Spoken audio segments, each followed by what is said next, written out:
La, la, la. Church jams now. Church jams now.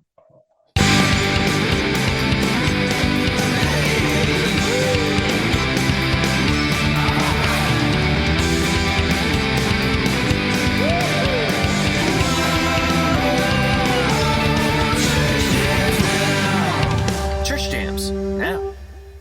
Welcome to Church Jams Now, the podcast where three former youth group kids and current music nerds deep dive into Christian music from the 90s and 2000s. I, of course, am your co-host, Kylan Savage. With me, as most times, is Mr. TJ Smith. Hey, man, I'm ready to talk all about the Order of the Tucson Oh, tonight okay. with you all, fine gentlemen. Yep. You want to try that again? Nope, I'm good with Okay. it. All right, Josh, perfect. what's up, man? You're And here we with have us too, beautiful right? producer Josh. Hey guys, I'm real happy to be here. Thanks for having me. I'm excited What are you doing? to be here to talk about this record. I don't. Quietest friend. Oh my god! Oh, get Oh. out of here! That's I hate that. That's All right, great. guys. This has been Church Jams Now. We'll see you all in 2026. Dawson caught it immediately too. That's because I was know. gonna do it. Oh, I took your bit. I always he worry stole that that's the going to bit. happen. It's to all right. me. I'll clean up the bit. All Okay, right. yeah. You could definitely improve on Okay. it. And we are joined by our resident research nephew, Dawson Westfall. Dawson, how What's are you up? tonight? I'm doing well. Doing well. Yeah, how does it feel to be on the show, like a Rolling Stone? How do you? I don't know. Right I'm at trying to think home. of Right at home. other. Okay, good. A model home, one would say. Oh, there you go, Ooh. dude. He Yeah, gets he's it. ready. He gets it. He's All right, he ready can for take my tonight. job. I'm done. Yep. I quit. Mm-hmm. Dawson can take over from here. Yeah, man. Thanks so much for being on the show. Yes, thanks for having me. Yeah, it's cool to get you out from behind the research desk and, Yeah, and on I've the been show stuck back in there. the flesh. Stuck We've been back making there. promises every time we turn it. Like, hey, we need research for this record. But like, That's and true. you're like, hey, when do I get to be on the show? We're like, just a couple more records, man. And we keep saying it. Keep and then, cranking out that yeah. research, man. So, Josh, when is this coming out? By the way. Should be coming out pretty soon. Okay. So it's like one of the Yeah. earlier episodes of 2025, right?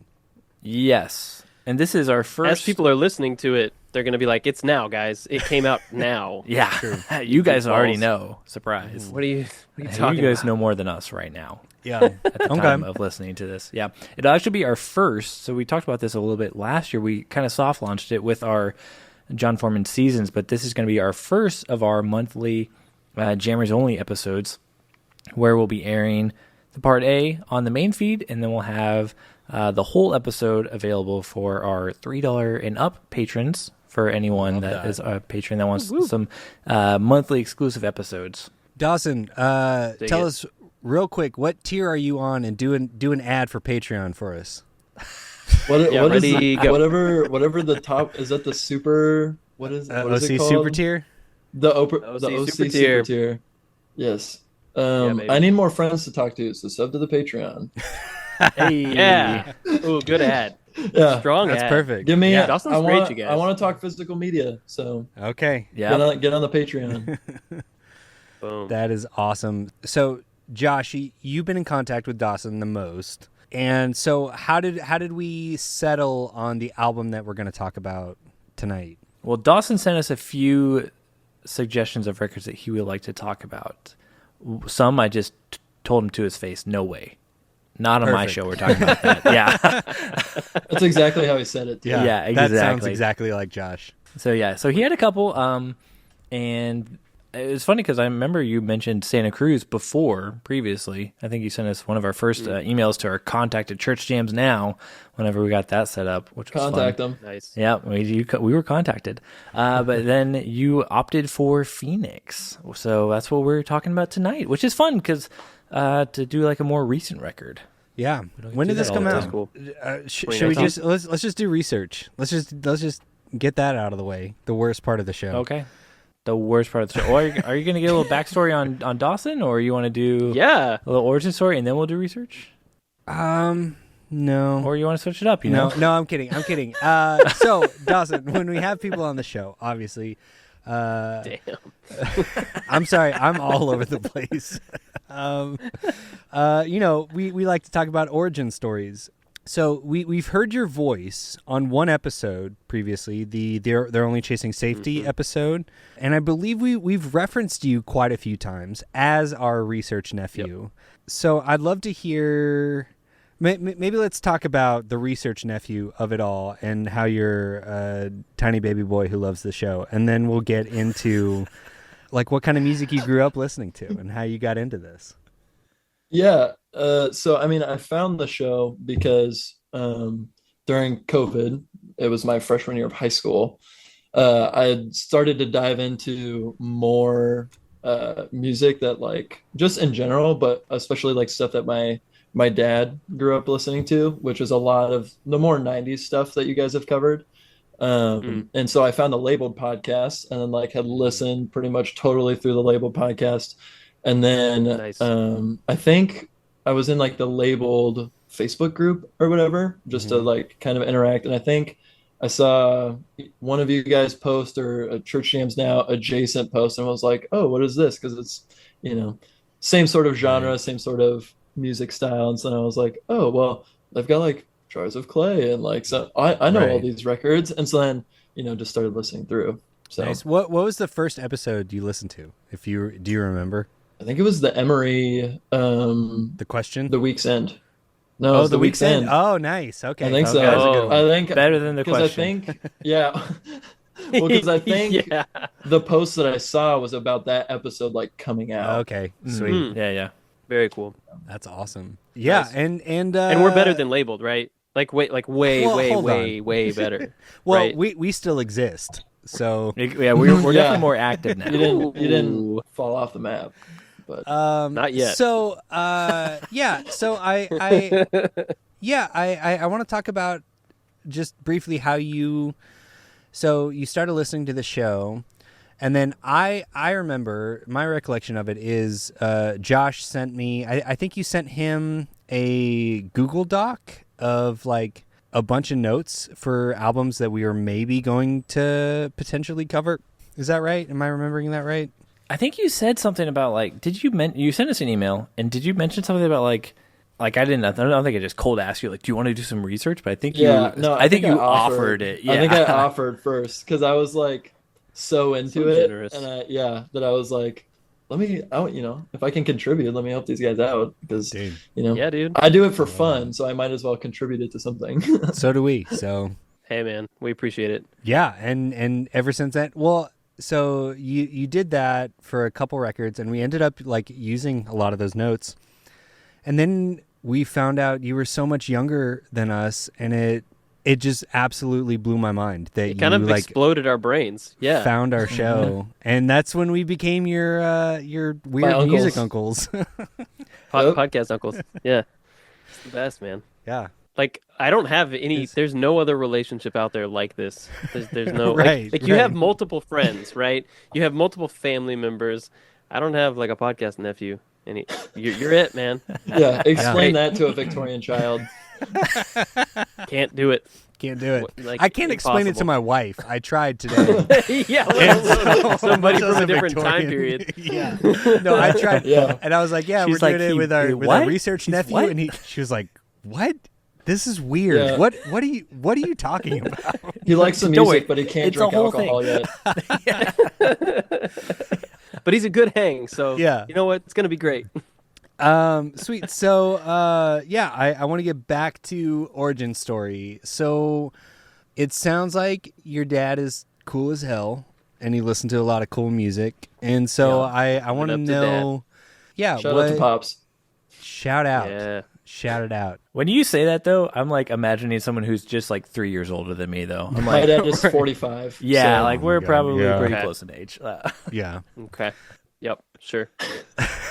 That's He's why a we're cool guy? uncles, guys. That's why we're Yeah, uncles. Exactly. Uncles. Exactly. So yeah, like what was your introduction to music? Like what kind of music was happening in your household? How did you start getting into the music that we cover on this podcast? Yeah, so I mean, my parents were both very musical. My dad, he didn't play guitar like seriously, but he played guitar, and then my mom sang for choirs and stuff. And so we always just had music playing in the house. And the story that I like to tell is that the first two songs I remember listening to were with my dad in the car, and it was Aerials by System of a Down and My Hero by Foo Fighters. Nice. Whoa. And so like right. they were Christians, and had been Christians for probably a decade before I was born, but really loved all music, and especially like rock and rap music. Okay. But part of the story for me is pretty much just my dad's story of he grew up in a non-Christian household and then became a Christian when he was in high school. And so then he knew like Green Day and all of those bands already. Right. But then he was like, well, I want to find something that's like more applicable to Right. like what I'm living out right now. And so then he finds Plank Eye and Five Iron Frenzy and OC Supertones, and you know the list goes on. All the Tooth and Nail stuff. So he had all those CDs growing up, and I can remember listening to those CDs in my dad's '97 Camry, and growing up around those. And I had a CD player in my room, and I can remember burning out Newsboys Shine Greatest Hits, and Jars of Clay, self-titled, awesome. Burlap to Cashmere, which is a good cut. Yeah, it's a deep one. Yeah, and so like there was a lot of those CDs that, you know, part of it because they were clean, because you know if you're a 7-year-old kid, you don't want to show them all the stuff yet, but you know, but so he knew they were clean and they were fun to listen to. I like to sing the breakfast song and all that sort of stuff. Of course. But then and so then I got older, and you know, like COVID was my freshman year of high school, which is that's pretty rough. wild. Yeah, it's a horrible So time to go and not go outside and be alone for a long period of time. But in that time, I had just quit playing basketball, which is like my really big thing. I played basketball for a lot of years, and so I was like, well, what do I do now? And so my dad had his acoustic guitar lying around, and I was like just I had like gotten into the Beatles for the first time, and I like listened through all the Beatles albums because I was like, all right, everyone talks about these like all-time great bands like the Beatles and Fleetwood Mac. Right. Like, let me like actually listen to them. And so I started like fiddling around on there, and then I was listening through Pink Floyd and got to the record Wish You Were Here, which is probably like my favorite album of all time still. Nice. I remember like hearing the song Wish You Were Here, and I would just play that riff on guitar over and over and over and over again. Sweet. And then that pretty much also sparked the thought of like, oh, music isn't just like a radio thing. Like people are like intentional about like lyrics and what things are meaning from, and especially, you know, Pink Floyd was on to album art, and they're going to have these things at their live shows, and they're going to have concept albums. And so it like blew my mind as a 14-year-old kid. Right. And so then I was like, all right, music's my thing now. And so then I just dove head in, and I wanted anything I could get. So that went, you know, asking my dad what records he would listen to, talking to my actual uncle, my dad's brother, who was way more into like the punk and emo and like metalcore stuff. Okay. So when I got to be like 15, 16, you know, I had been listening to like Paramore, and, you know, my dad listened to System of a Down, but he knew, like, my uncle was the one who introduced me to Under Oath, and introduced me to Emery and, you know, a lot of those bands. And so that was pretty much how I entered a lot of the music scene. Was early on, there was kind of the foundation of my dad doing like Plank Eye and some of the softer stuff. And then with a lot of the more like metal stuff and hardcore and emo, that was a lot more of my uncle. Cool. Your uncle sounds cool. Stuff. Yeah. Jeremy. Yeah. Brad. Uncle Yeah, Jeremy. we should do like a barbecue with your dad and your uncle. Yeah. You can come too if you want. Yeah. That'd be cool. All right. I'll just watch from the CJN back. Fest. CJN CJN Fest 2025. We'll do Furnace Fest. We'll do a family barbecue in Iowa. Just a family barbecue. In That's all it is. Yeah, you can come to my backyard. Dude, I love it. Sounds awesome. Sweet.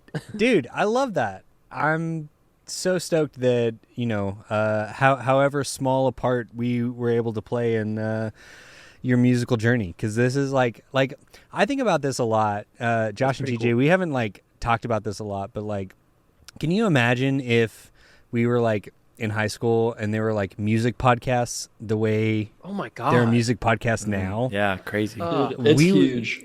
Like, I would know so much more. I know. Like, I that's what know. I'm saying. And I would probably be insufferable. So good on you, No, I Dawson, was for just being thinking like that too. a I'd be such an balanced, asshole. grounded human being. Yeah. Yeah, I would be. Well, you're only seeing the one face, so Yeah, that's true. That's That's true. true. We'll see how That's we fair. get at the end of this. Okay, sweet. That's I true. love that. Thanks so much for being here. Now I'm gonna toss it over to beautiful producer Josh. To the worst part. to the worst Yeah, part of the the show. podcast. Let's get this- Aforementioned worst part of the show. Wait, Even wait. though did- most of the time you call it your favorite part. it's of the 2025, episode. man. Look, I'm clean shaven. Flipping the script. It's yeah, exactly. 2025. Yeah, keep New it hat, alive. clean Is that what- shaven, Is yeah. that what I said? Yeah, wearing a Modelo hat, I don't know who I Not am a- anymore. not a branded podcast hat. I don't know what They're not happened a to that hat. sponsor. I lost it. I lost that hat. I gotta find it. But I've only been no. home for like 3 hours, so it's somewhere. 2025, the mystery of the hat We'll find it. begins. What's his face probably stole it. Reggie took it, yeah, the bat. Reggie stole it. Man, we're doing all the deep cuts. And All the deep I cuts. think it's fun because I think Dawson gets probably most of them. So yeah. Yeah. In fact, let's make this fun. Tell us if there's a bit that we bring up from an episode that you don't get. Okay. okay. Okay. Just like We'll raise know your that's hand. our threshold. Yeah. Like, yeah. Yeah, yeah. Which We're like, okay, there's dial a, it and back. it's funny because there's a lot to remember. Like there's over Yeah. 100 Dude, episodes. we've so talked recalling so my memory. much on this stupid podcast. I mean, like, how Yeah. many Ridiculous. hours have we accumulated? I've listened to almost like 300 hours of you guys probably. It's a lot. Oh my God. It's a lot. That's of too time. much. That's That's like too more much. time than I've talked to most of my friends Dawson- this last year. Listen, this is an intervention. Get back to basketball. Stop Yeah. doing this. Quit listening to music. my Stop my it. therapist would tell you no. Okay, fair All right, enough. that's fine. That's fine. I We'll accept submit that. to the professional opinion of Yes. your therapist.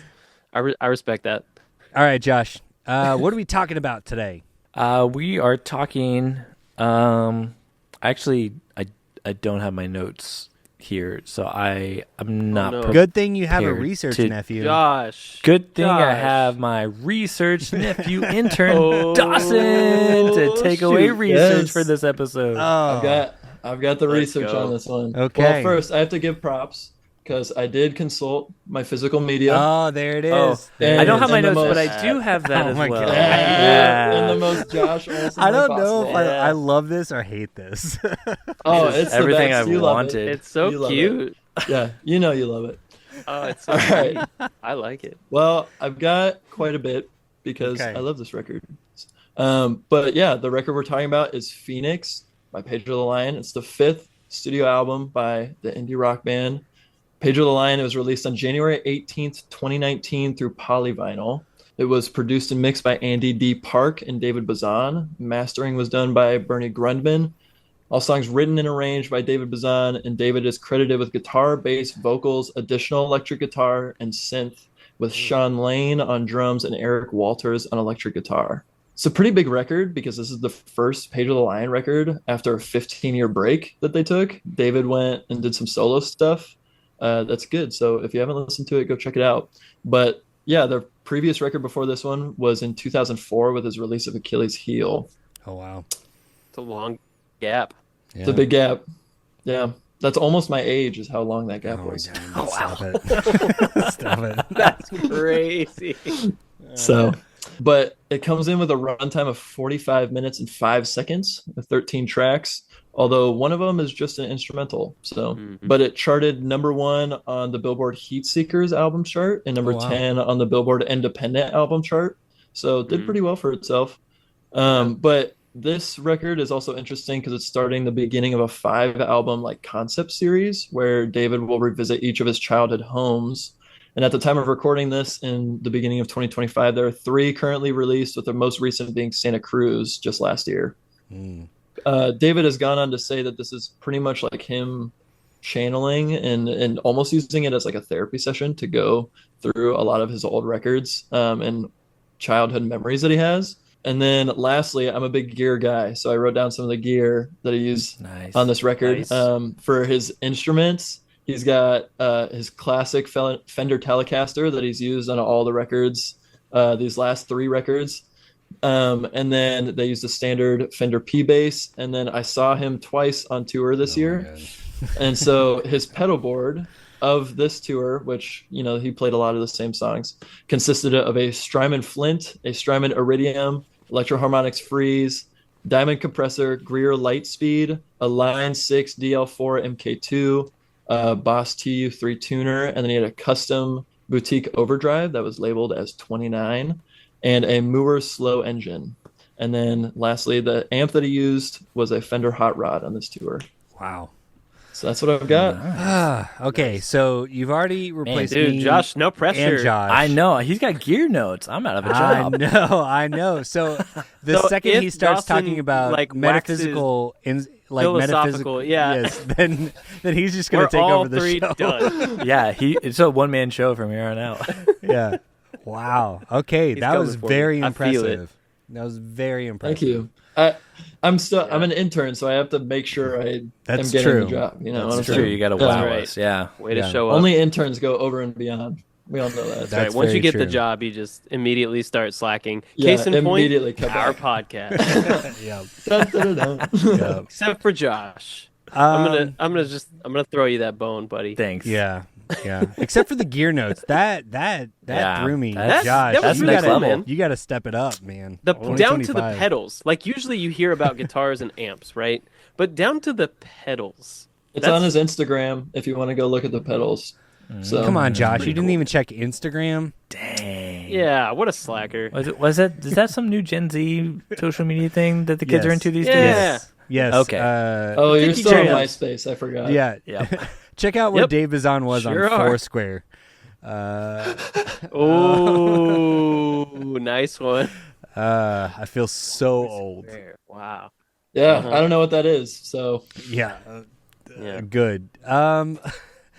Okay. So here's how I want the rest of this part A to go, if that's okay with everyone. I want to talk about everyone's connection with the band. I know we've already covered Pedro the Lion, so the three of us will probably be a little bit brief. And then our connection with this record. And then I have a game that I want to end part A with before we We get a game. Yes, remember 2025. remember, it's 2025. We're doing more games. Hey Josh. Have you been listening to the new Pedro the Lion record? I've heard a couple singles. Yes, it's incredible. Yeah. What do you love about it, Kyla? I love the autobiographical nature of the songs and how it's a continuation of the previous two albums, in which he Yeah. also wrote a bunch of incredibly deep and personal autobiographical songs. That's true. If I'm being honest, I haven't listened to it yet, Oh, which Josh knows. I think that's perfectly okay, Kylan. You're probably just waiting until your record comes in. Yep. And where else is a better place to buy the record of the new Pedro the Lion record and many, many other Pedro the Lion records other than Amazon.com. no. wait a minute. I don't think No. so. Not Wrong. here, Jeff Bezos. He did try to sponsor us, and we Get said behind no. me, We Jeff. shut him down. Shut him down. Behind me, Bezos. Good. But you know who we gladly promote on this show is Collide Records. CollideRecords.com. Collide Records. They got so much music. I know. yo. They have the new Santa Cruz. I know. By Pedro the and, Lion. And they've got the last two records, Phoenix and Havasu, if you don't have those. And they've got a lot of the other Pedro stuff that has been repressed. Only Reason, Control, Achilles Heel. So if you're big Pedro fans, even if you're like us, or even if you're not Pedro fans, they got plenty of other stuff on their store to check out. And if you do, is there something that you can do special if you listen to the show? Yes, guess what? What? You don't have to pay full What? price. If you're a fan of this show, How do you do that? you use your fingers, Okay. go to Okay, I'm ready. colliderecords.com. Hold on. I got to find the full URL because we all know this is how this works. Yeah, hold on. https://colliderecords.com/collections/Pedro-the-Lion. You can find all of your Pedro the Lion and David Bazan audio needs met. And if you use your fingers at checkout, type in Church Jams Now, how much do you think you would get off? Like, guess a number, 1 to 20. 5. 25. 25 what? Cents? Yeah, 25 cents. Yes, a you get quarter. 25 I think you would cents get off. a quarter. I think that's a good deal. I mean, that cuts down. Guess what? I got an Shipping even costs. better deal for you. No. Guess a Wow. number What is it? from 18 to 20. 19. Guys, you're so bad at this. Guess a number from 19 and a half to 20. I'm guessing 20. Ding, ding, ding. Is it 20? You win. You get 20% off your purchase. What? That's awesome. That's a great deal right there. You can save some major cash that way. So if you go to colliderecords.com, pick a record, any record, guys. It's like a magic trick. At checkout, type in Church Jams Now. You'll get 20% off your purchase, which is amazing. Collide Records. Craig, thank you. You guys are rad. So since you brought the record to us, Dawson, I would love to hear about your connection to Pedro the Lion in general, and then this record specifically. Yeah, so in general, I found Pedro the Lion from the Labeled podcast because it was brought up, they would talk about your 3 favorite Tooth and Nail songs, and it was repeatedly brought up the song Almost There from the whole EP. And so that was my introduction to Pedro the Lion, was the song Almost There off the whole EP. And so for a good while, I pretty much only listened to that EP and didn't really venture out. And then randomly with the Spotify algorithm and shuffle, one of the songs, I'll talk about it when we get there, but from this album came on and I was like, whoa, this song is really good. And so then I listened to the rest of this album, and then I was like, all right, let me just do a deep dive. And then I listened to everything he had made up until that point. But yeah, so for this album, I found it, I think 1.5 years ago, 2 years ago. And it's been a regular, I listened to it probably almost bi-weekly. That's awesome. Since then. Wow. It's been one of my favorite records since I found it. So I spin it and listen to it pretty often. So where does this rank in terms of other Pedro the Lion albums for you? Is this like number one? It would be, I would say it's tied for first. Okay. With what? And what are your general thoughts on like early Pedro and modern? Well, so that's the funny thing, is my other one that's tied for first is the one that you guys covered. Okay. The very first, I love that record. I love that. Oh yeah, Dawson and I were talking off mic, and he hates our episode on it because TJ, gosh. you were so wrong in your opinion about it. Oh, I'm a dummy. I'm an absolute idiot. No, and It's fine. it is entirely because when David wrote it, he's like 21, 22, and I'm For sure. 19. And so my thoughts are borderline David's thoughts. And so when I listened to it, like there was just in the place of life that I am right now. Yeah.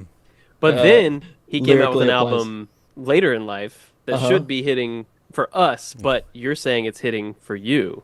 So that's pretty cool. Yeah, because I think one of the things about this record in particular, he's reflecting on his childhood. And that was something that I began to do as I was getting older, because, I'm graduating high school and I'm moving to college. It's like, oh, so what are things that I need to change and do differently? What are good and bad things about my childhood that I can carry out into adulthood? And so for same but different reasons, this record was really big for me too. That's really neat, man. I like that you have a good spread as far as like which parts of his career and that project resonate with you.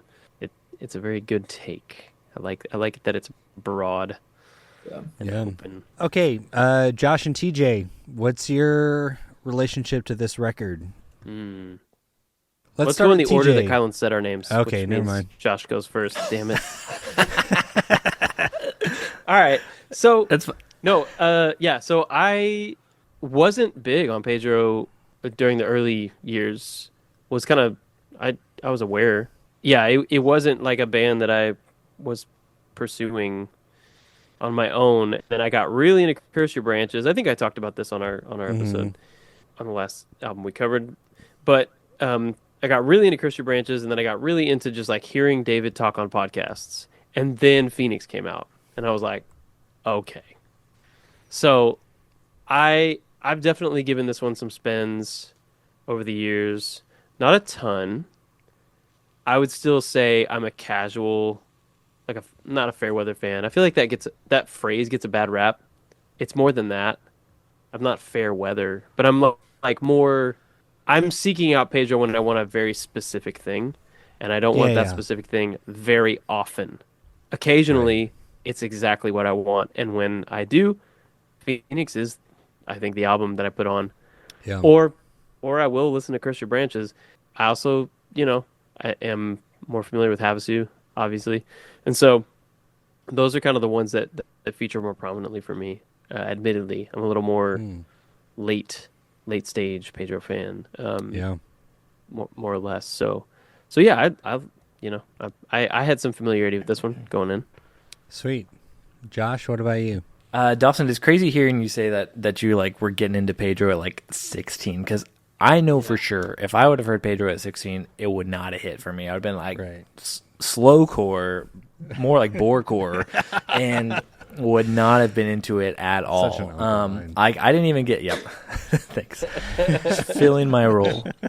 So I didn't get into Pedro until I was 23, which, in the grand scheme of things, isn't that much older, but it's a big gap between 16 to 23. So, and I like heard about Dave on podcasts, mostly from like Matt from Emory, because they're obviously very big Pedro fans. So I was like heard about him a lot before I ever like got into his music.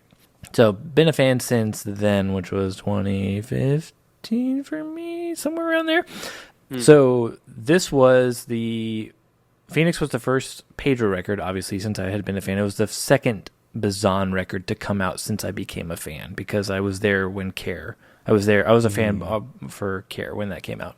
But Phoenix is a special record for me because I pre-ordered this record whenever it was announced, and I got the files early. So I remember listening to them like a couple days early, but this was right around, so this is January 18th of 2019. My first kid, Keller, was born January 16th of 2019. Whoa, so dude. I was listening to this like right on the precipice of my life changing in like the biggest way it ever has. And so it's like wrapped up in that time for me. And even so that like he was born, and so I was already listening to it before he was born because the files came early. So I got to like have like, oh wow, this is cool. And then I actually, he was born, and then like the second day, it was kind of, he was born at like 1:30 in the morning. So it was like the second day, but it was really the first day. I went, left and like went home to take a shower and then like do some things. And it was actually like waiting for me at the apartment. Like, so I got to like bring in the record actually before I even brought home my son. But like, it's like, like, firstborn, you're cool and all, but he was still at the hospital. Yeah. But Pedro's back. Phoenix. The Phoenix is on my front porch and I gotta get home, guys. But like, so obviously it's totally wrapped up in that time in my life, and so a very special record because it was hitting for me in ways that we will talk about on the podcast, but also just and it's funny, Havasu kind of has a way that it was tied in. It was like, it came out a little bit after my second son was born, but then like it was around the time that he started crawling and I had the record out, and he like bent the jacket because he was like trying to pull up on stuff. And at first I was like, no, but then I was like, this is kind of cool. Like, Keller has Phoenix, Ezra has Havasu, like they've made their marks on each Pedro record. So yeah, so it was fun. But cool, this is a big record for that reason. Right. So my question, Josh, is when is your Santa Cruz child coming? I mean, already late, pretty late on that one, I think. So that was that's last year. Yep. Sweet, dude, I love that. So I'll go very briefly. I was into Pedro the Lion a little bit through high school.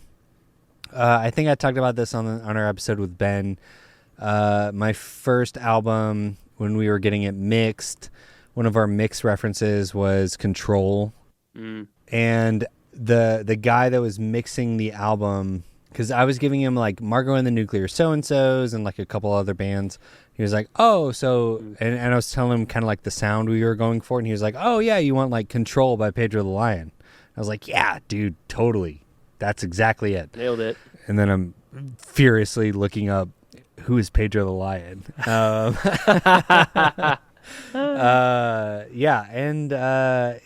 been kind of like a fair weather Pedro fan.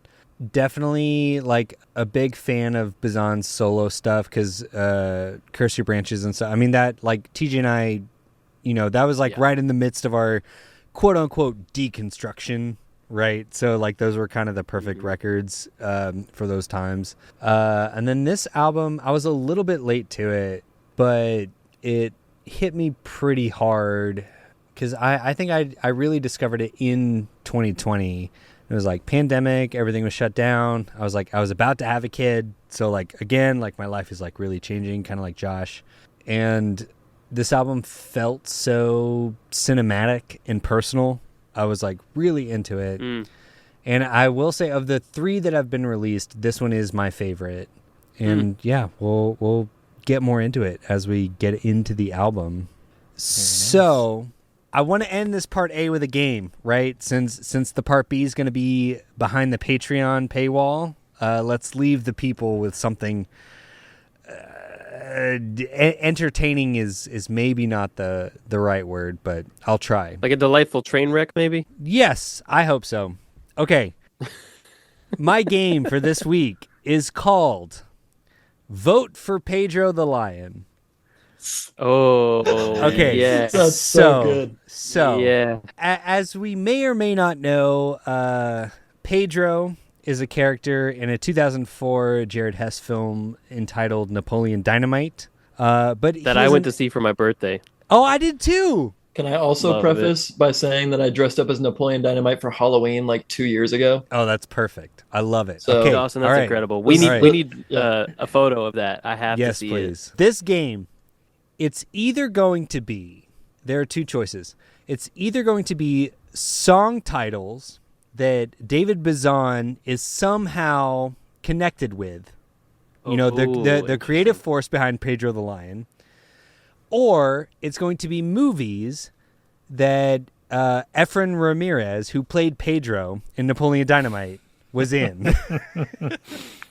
I love Kylan, when your game title seems to imply that it's going to be a very direct on the nose situation Right. It never of is. 2 different things that are like fairly Right. easy to suss Yeah, yeah. out. Yeah, yeah. And then No, and but then the here's- moment when we find out that it's just like the most tangential, like Kevin Bacon, Well, okay, listen. 6 degrees of separation. There's a reason for this. Is because Josh has sussed out Oh, I my know. game strategy. So I've been trying I know. extra Gotta hard really switch it up. to make the games Yep. really hard. Okay, so vote You for gotta get as Pedro the obscure as Lion. possible. These are either songs that Dave Bazan has been involved in directly. Like he could be Or- a feature, like a featured artist, Who knows? but potentially. Like is Potentially. Okay, great, No, great, okay. You know what? I'll make it a little bit easier. It's either he is involved directly, like as a songwriter or like main performer. that okay? or- Okay, great. Efren Ramirez, who played Pedro in Napoleon Dynamite. It is a movie that he has starred in. Okay, Amazing. here we go.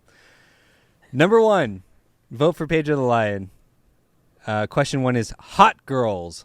Is that either Dave Bazan or Efren Ramirez? I have Josh? my answer. Okay, what's your answer? Efren Ramirez. Okay. Yeah, I'll roll with Efron too. It seems a little.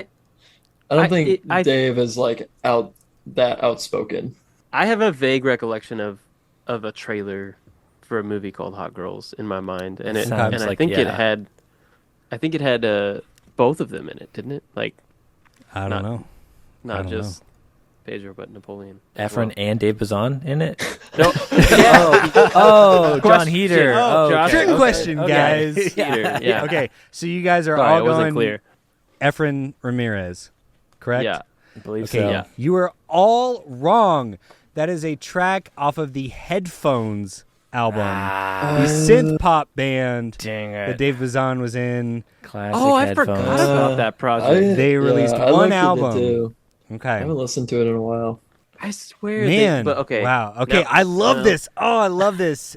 Josh usually has my number, so I'm so stoked. This is- dude. Got me. This is like a little like low key Mandela effect gaslighting for me, because now I'm just like, is my brain just creating Like, surely there's a Probably. movie out there. memories called of that too, seeing right? trailers?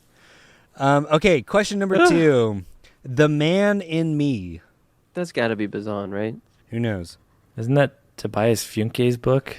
It is. But Oh, it's God. also either a song that Dave Bazan was involved in or an Efren Ramirez movie. The Man in Efren Me. again. I'm going Efren again. Yeah, Okay. I'll run movie. Okay. Yep. TJ? I'm saying David Bazan. I'm gonna go. Okay. I'm gonna be contrarian on this one. All right, guys. TJ has the first point of the game. The Man in Me is a Dave Bazan single from Nice. 2009. Yeah. Dang. Okay. Sure. Yeah. I'm out of Okay. myself that I do not listen to any Bazan. Yeah. Clearly. That's really interesting, Josh. Yeah. I don't that much either. Just a little bit. Well, Yeah.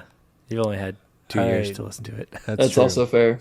Okay, question number 3. The First Noel.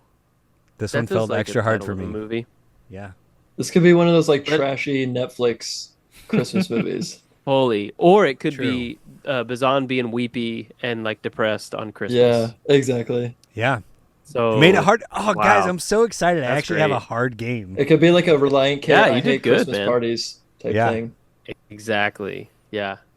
Wow. That's really tricky. The First Noel. All right, final I answers. think I'm Come gonna on. go Bazan. I'm gonna go Okay. Bazan on this one. Okay. Yeah. I'll go Bazan too. I'll go Bazan Josh? because I know that song is on Dark Sacred Night. Okay. Oh, he was waiting. He All right, didn't. guys, he didn't you speak up. all Good job, got a Josh. point. Yes, Wow. that is a Pedro the Lion single from 2003. Dark Okay. Sacred Night, Josh. Or yeah, Bazan has a from- Christmas record that came out, what was it, 2014 or something like Yeah. that? Or? Yeah. I believe so. Okay, here we go. Question number 4. All You've Got. Is that a Ooh. Dave Bazan song or an Efren Ramirez movie? This is so esoteric. Thank you, guys. I told You you. found your audience. 2025, I more think games. you knew. I think we've hit TJ. I'm trying to suss it out. We've hit the moment in the game where we have to decide See, Josh is going whether to try to Kylan metagame. He's going to went try to metagame all this. songs from Bazan and didn't I know. actually do any movies, or this is where I the know. movie comes in. Yeah, it's one And of those. It's Yeah, a to crossroads trick you. right now. Yeah. I was thinking the same thing, Josh. I was like, is he trying to pull one on us? Pull one I'll over run us or not? Bazan and call his bluff. Okay. All right. Ooh. I don't even care about the movie. I'm gonna go movie just to be interesting. Yeah. Not because I actually think that's right. I have no All right. idea. I gotta suss it out. I'm gonna go song. Okay. Okay. Guys, TJ has 3 points. That Dang is an it. Efren Yeah. Ramirez movie from No. 2006. I love when I just like play the chaos card and win. It's the Yeah. best. Yeah. Okay, Ugh, guys. rolling the dice. All right, TJ's in the lead. I don't think anyone can beat him at this point. But we got to do the last question. Monsters of God. Ooh. Could definitely be a Bazan song title. Yeah. I feel like I did pretty good with these. Yeah, I'm these are pretty excited good. about it. those are good ones. These are good ones. I'm gonna go movie. Yeah, I'll go movie too. Okay. Because I can't lose, I'm going David Bazan. Okay. All right. So TJ got that one wrong. Dawson and All right. Josh, that was a We have, Right. a, Bang TNT. we have a more dignified loss. Yeah. Now. Yes. Dignified loss. It was 2-3, guys. For a very yeah. dignified game. Yes. exactly. Exactly. Yeah, that was a 2017 TNT TV movie. Amazing. I So, love it. okay, that has been Vote for Pedro the Lion. And, all right, I'm done for the evening. Bye, guys. All right. See you all right. later, buddy. Okay, for real, though, we're going to take Catch a you in quick break. Phoenix. And when we come back, we are going to get the party started with Phoenix, the 2019 album by Pedro the Lion. What? I do want to What? make a producer note here. Oh, that, okay. So Ooh. this is where our part A on the main feed episode is ending, That's and it's true. going to be locked for patrons only. But Dave Bazan, if you're listening and you want to hear it, let us know. We'll send it to you. So we'd love for you to hear. Yeah, the we're not end- gonna leave you the tracing full- the grid. Yeah. For your own So, episode. feel free to reach out. We'll send it right to you. But anyone else, join us on Patreon for the rest of the episode.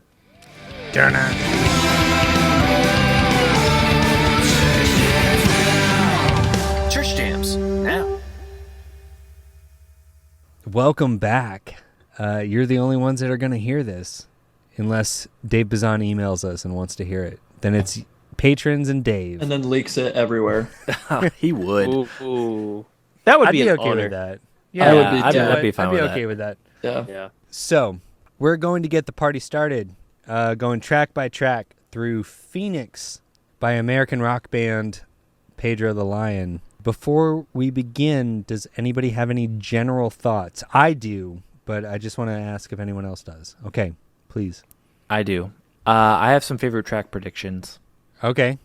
Well, Yep. you know mine I already. love these. Yes. So to You be fair, 100% know mine. Like, Kylan and I have already done our own private Bop 10 on Pedro the Lion. So I do know you have switched things up in the past before, so you could have done that again. But that's true. when we But talked I about it, haven't. I'm going to predict you haven't. Okay, then Kylan's is, well, I don't want to spoil it if you want to do a review. No. I know and you know. Let's wait. You know Okay. and I know. Yeah. You know and I know. And yeah. TJ, I'm going to guess quietest friend. And I would guess Dawson, that too. Dawson, I have absolutely no idea, so I just wrote down Circle K. So we'll see. Perfect. I love it. Yep. Okay, I'm excited, guys. I pulled a TJ. I have. Oh, yes. Yes. Okay. You should get so excited. I'm so excited to talk I about am. this.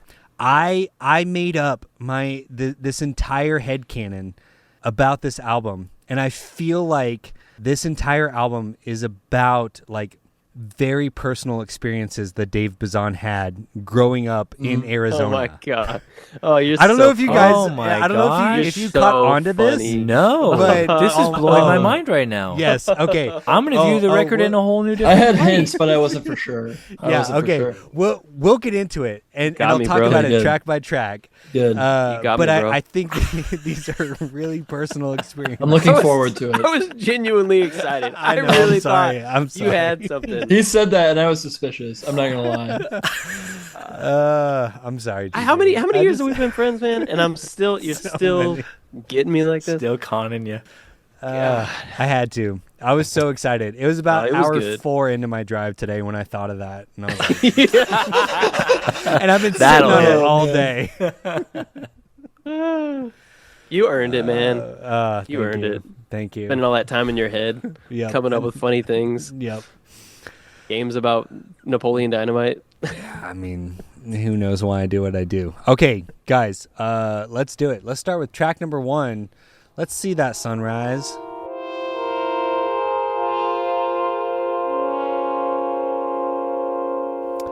Okay, should I go first as opening track guy? Go it. for it. I don't mind this. I think this is a good opening track. This is a very it's a very cinematic album. Yep. And I think this does a good job of getting you into the right headspace. I think between production and just sonically, you know, it's almost like a Stranger Things kind of like 80s throwback, you know, and he starts the next song talking about like he was 5 years old in 1981. Like this feels like the opening of a movie. You've got the sort of like vinyl scratchy sounds and then the synth stuff that comes back later, which we'll talk about. But yeah, I'm okay with it for this album. I love that, like, the highest compliment from Kylan these days is like, I don't hate this. I'm okay with it. This is fine. Yeah, It skates He's really become the like contrarian curmudgeon that we all knew. I know. His arc was taking him. That's true. I'm all the way back. You've I'm all arrived, the way man. back, baby. We're proud of you. Yeah, Everything's a circle, man. that's right. Time's Okay. a flat circle. Time's a flat circle. Yeah. There it is. All right. What about you guys? Yeah, I think this is a great opener. I think especially it being the intro after 15 years of not having a Pedro record is super cool. Like it's just like, you know, you're opening up the scene and opening the fact that it's like a concept. So, you know, really getting into that cinematic part. And I love it too because he makes it known on his most recent album with the song Modesto of his love for Granddaddy. And so to me, this feels like early Yes. Granddaddy, but he's grown up, you know, so he's taken that Ooh, early. I like influence, that. but That's a he's good like, note. He's grown up Man. now. So Dang. Yeah, that's All great. right.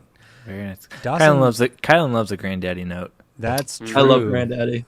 Okay, Dawson, you just want to take my job? You can just do this. That's fine. No, but I'll chat with stop. you though. Dawson, what Kylan means is he's excited that y'all share this artist in common, and he's TJ's looking forward to Dude, talking. let's talk Okay, about software. more TJ's about that. Kylan's interpreter.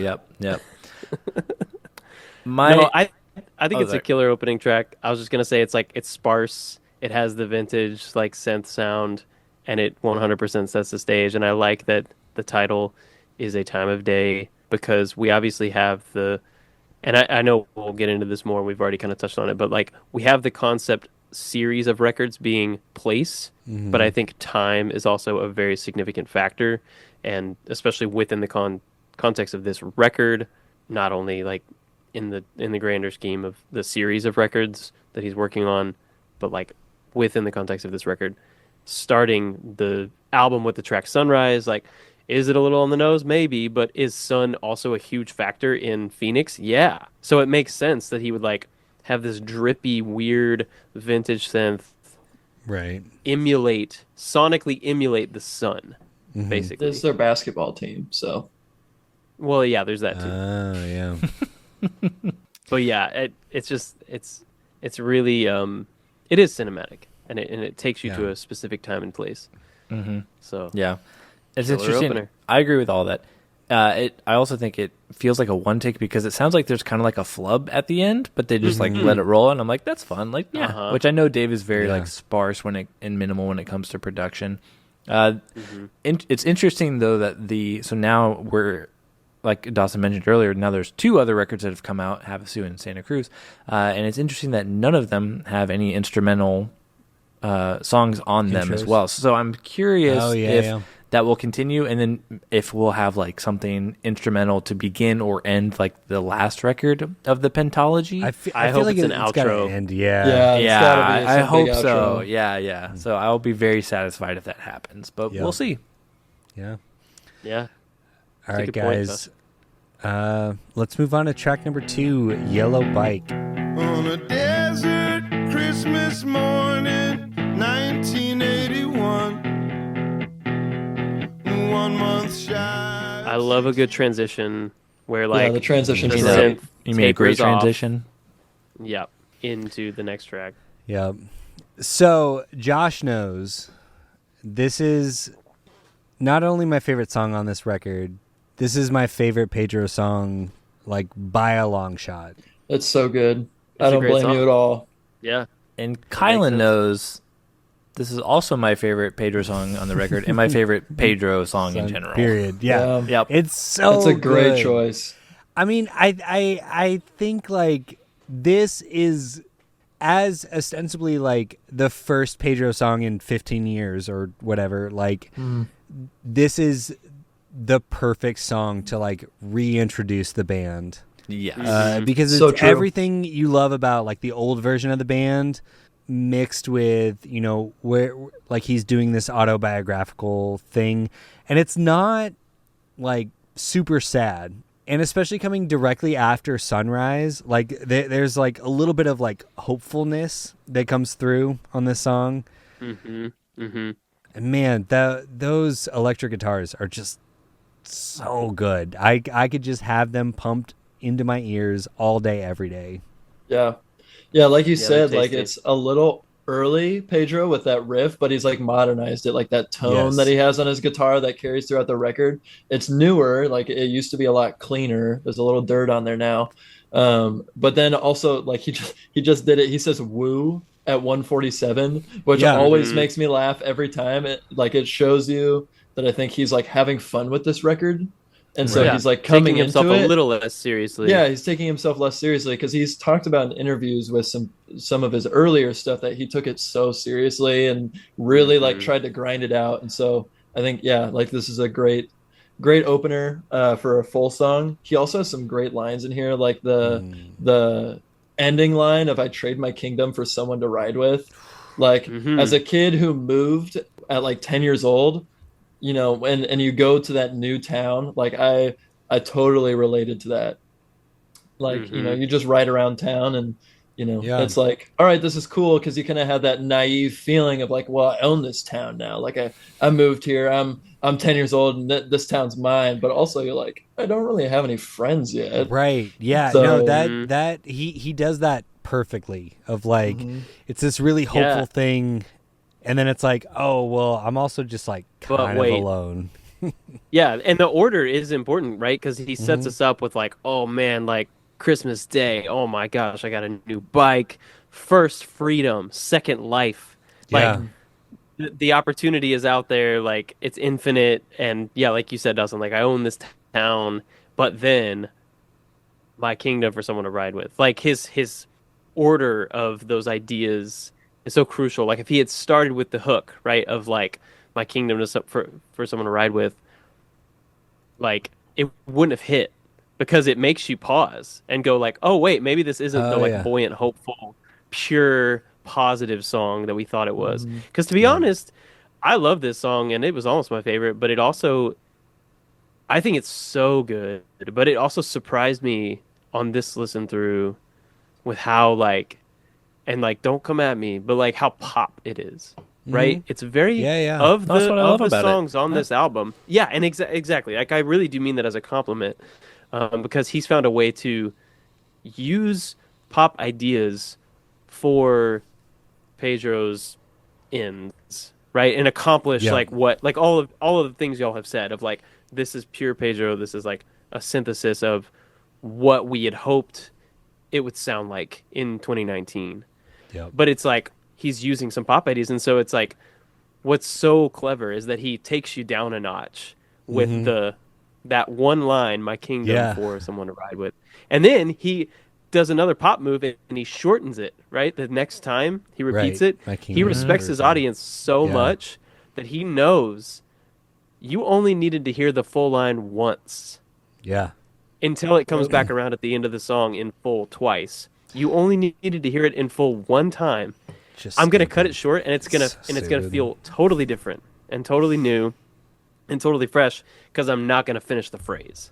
Yep. But you still know what I mean, and it feels different then because it's like you're in a car and you've grown up, and there's like the moment of like youth and leaving childhood innocence behind, and yeah, he's like I said, he's utilizing some pop elements, but like not at the it like nothing is lost. It doesn't Right. compromise the Yeah. end result. In fact, it enhances it, Yeah. and that's a pretty big feat to accomplish, especially for the Yes. first song. Stupid. Like, He's that we just heard. such a good No. songwriter. Like, I'm so mad. Yeah. It's Well, absurd. Like I can envision David riding his bike in this song. Mhm. You know, like him talking about how his legs are pumping and he's like taking the sting. Like I can remember that Mhm. feeling of you're pedaling as hard as you can and your legs hurt, but you're trying to go somewhere. Like I can envision a young Dave doing that too. And yeah, it's such a good song. Oh yeah. Like Controversial we talked about take. it. Yeah. It's a good song. Good song. From all of Yeah. us here at Church James Now. Good song. Hot take. Yellow Dave's a good Bike is a songwriter. good song. Yes. Crazy. Call back to our Lust for Gold episode because Kylan, you mentioned pairing this with YZ80 from the Yes. new Starflyer 100%. record Yes. as bike songs that are metaphors Yeah. for your life. And I remember whenever this song came out, when this record came out, and I worked with someone who was like a mod, like Dave Bazan aware of some of his songs, and he was kind of like, yeah, it's a good song, and I was like, are you no? This is like this song to be the opening song, like after Yeah. he got the band back together. Like this song is a metaphor for his entire life. Like you know, Right. like the way that he can write a simple song about his bike, of the feeling that he had, but then of how it's the band's history up Right. to Yeah, this yeah. whole time too, and Well, and it yeah, works you so know what, seamlessly. I was just like, yeah. how do you do that? That's No, so good. There's a really interesting comparison point too between like the childhood metaphor and Pedro the Lion as a whole, right? Like, Right. you know, we've talked about this off mic for years. Like, all I want to do is like make music with my friends, and then through like various circumstances, I'm like often forced to like do a lot of things myself, and I feel really cool. But like, all I want is just like friends to do it with me. And so it is a perfect opening track for this to like And I feel like I was solo for a while, express- and now yes, this is why yes, I'm bringing exactly. the band back together. Yes. Because I want someone to ride with, because I was driving all those places by myself. Yeah. And it's like, this is why we're starting Feeling over. again. isolated. stupid, so Yeah. stupid. It's so good. Yeah. He's so Also- good. He's so good.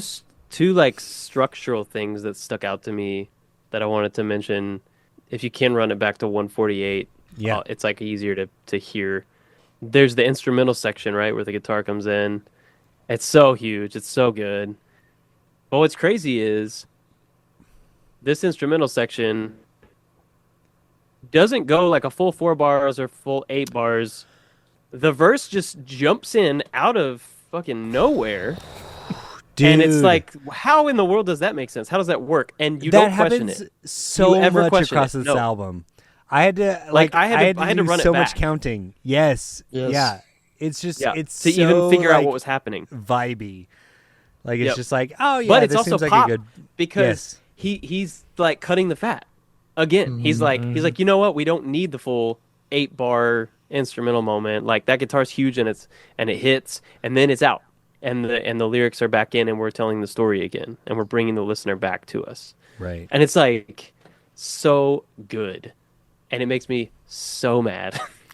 Dude, like, okay, that was this Kylan is- the whole last Pedro episode. Yes, exactly. The whole last Pedro episode. I feel like all I did was just say, I'm so mad. I'm so mad because it's so good.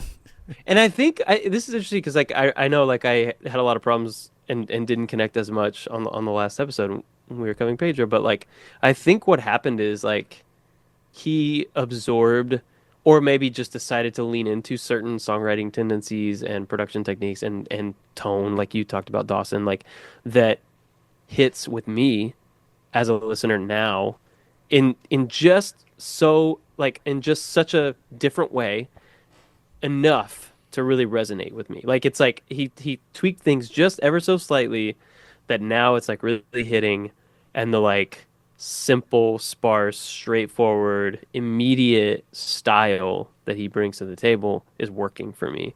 And so those structural things, like just jumping into the verse at face value, it feels willy-nilly, but it's actually not. It's like so thoughtful.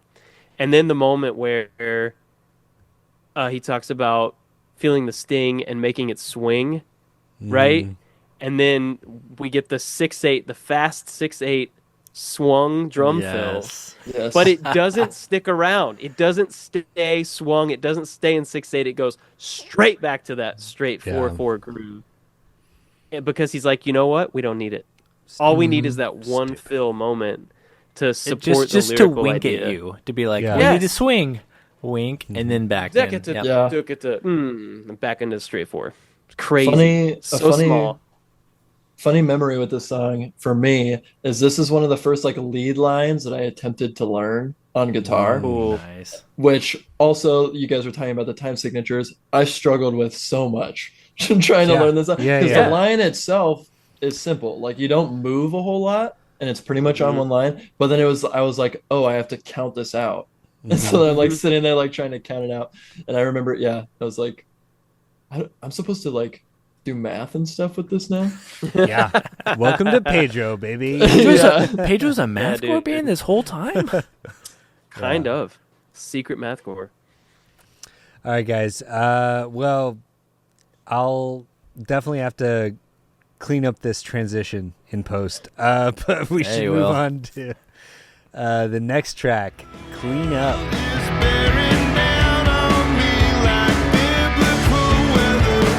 It feels like my destiny to This lead line might be my favorite on the whole album. It's not my favorite song, but this lead line, especially because, okay, let's get like music nerd. He does that lead line and it repeats, and then the rhythm guitar is doing like the walk down, and it's so weird to have it be on the 1 and then it like walks down to the 7.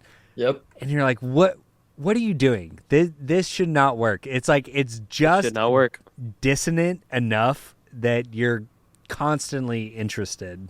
Which he does that across his whole record. Yeah. Like there's always like a sense of dissonance, and he creates a lot of tension throughout a lot of the songs. I love the drums on this though. The low tom sounds so good. The drum production on this record is so good. Oh man. Yes, I have very specific drum notes, but yeah, I mean, once again, like it's very obvious that he was a drummer first. Oh, for sure. Yeah. I wanted to talk about that lead line, Kylan, a little bit more, because is it one guitar or two guitars? Because I was like, it could just be one guitar doing like a drone note, and then it has like the extra, like the lead kind of part going on, Happening like, over and they're it. just, they're just, Yeah. and I know, like I said, Dave is very sparse when it comes to his production, so I'm like, I don't know how much of this record has like more than one guitar happening at a time, because he's normally pretty straightforward of like guitar, bass, drums, that's it kind of thing. So, but I was like, if it is one guitar just doing that, like that's such a fun, it's an effective guitar line that fills out a lot of stuff, but it's got to just be like so fun to play too, like where you're going back and forth on that drone string. Yeah. So I really like that. I also love the early on. You know, we have been talking a lot about him as a writer and like as a player and a gear guy. Like, I also think what worked for me across this record in a way that was different from last time we covered them is like, I think as a vocalist, he's like really, really Yes. showing up. Like the chops are 100%. there, and like even to down to the small things like feels like my destiny to always be a chronic forgetter. Like he's intentionally like lazy in that moment because he's straining. He's like really high and tight and strained on the first part of that line. Like feels like my destiny. He's like kind of like there's some grit. He's scraping for that range, that high range, and then he just dips down and he's like forgetter, and it's like it's almost like an afterthought. Like he forgot to say forgetter, which is a cool layer to it. That you're like, oh, you're working in the way you deliver the line. You're working in some subtle layers to how the listener is gonna. How the lyrics are going to hit the listener and how you connect with them. Because like I ran it back a number of times because I was like, I got to hear that again, you know? For sure.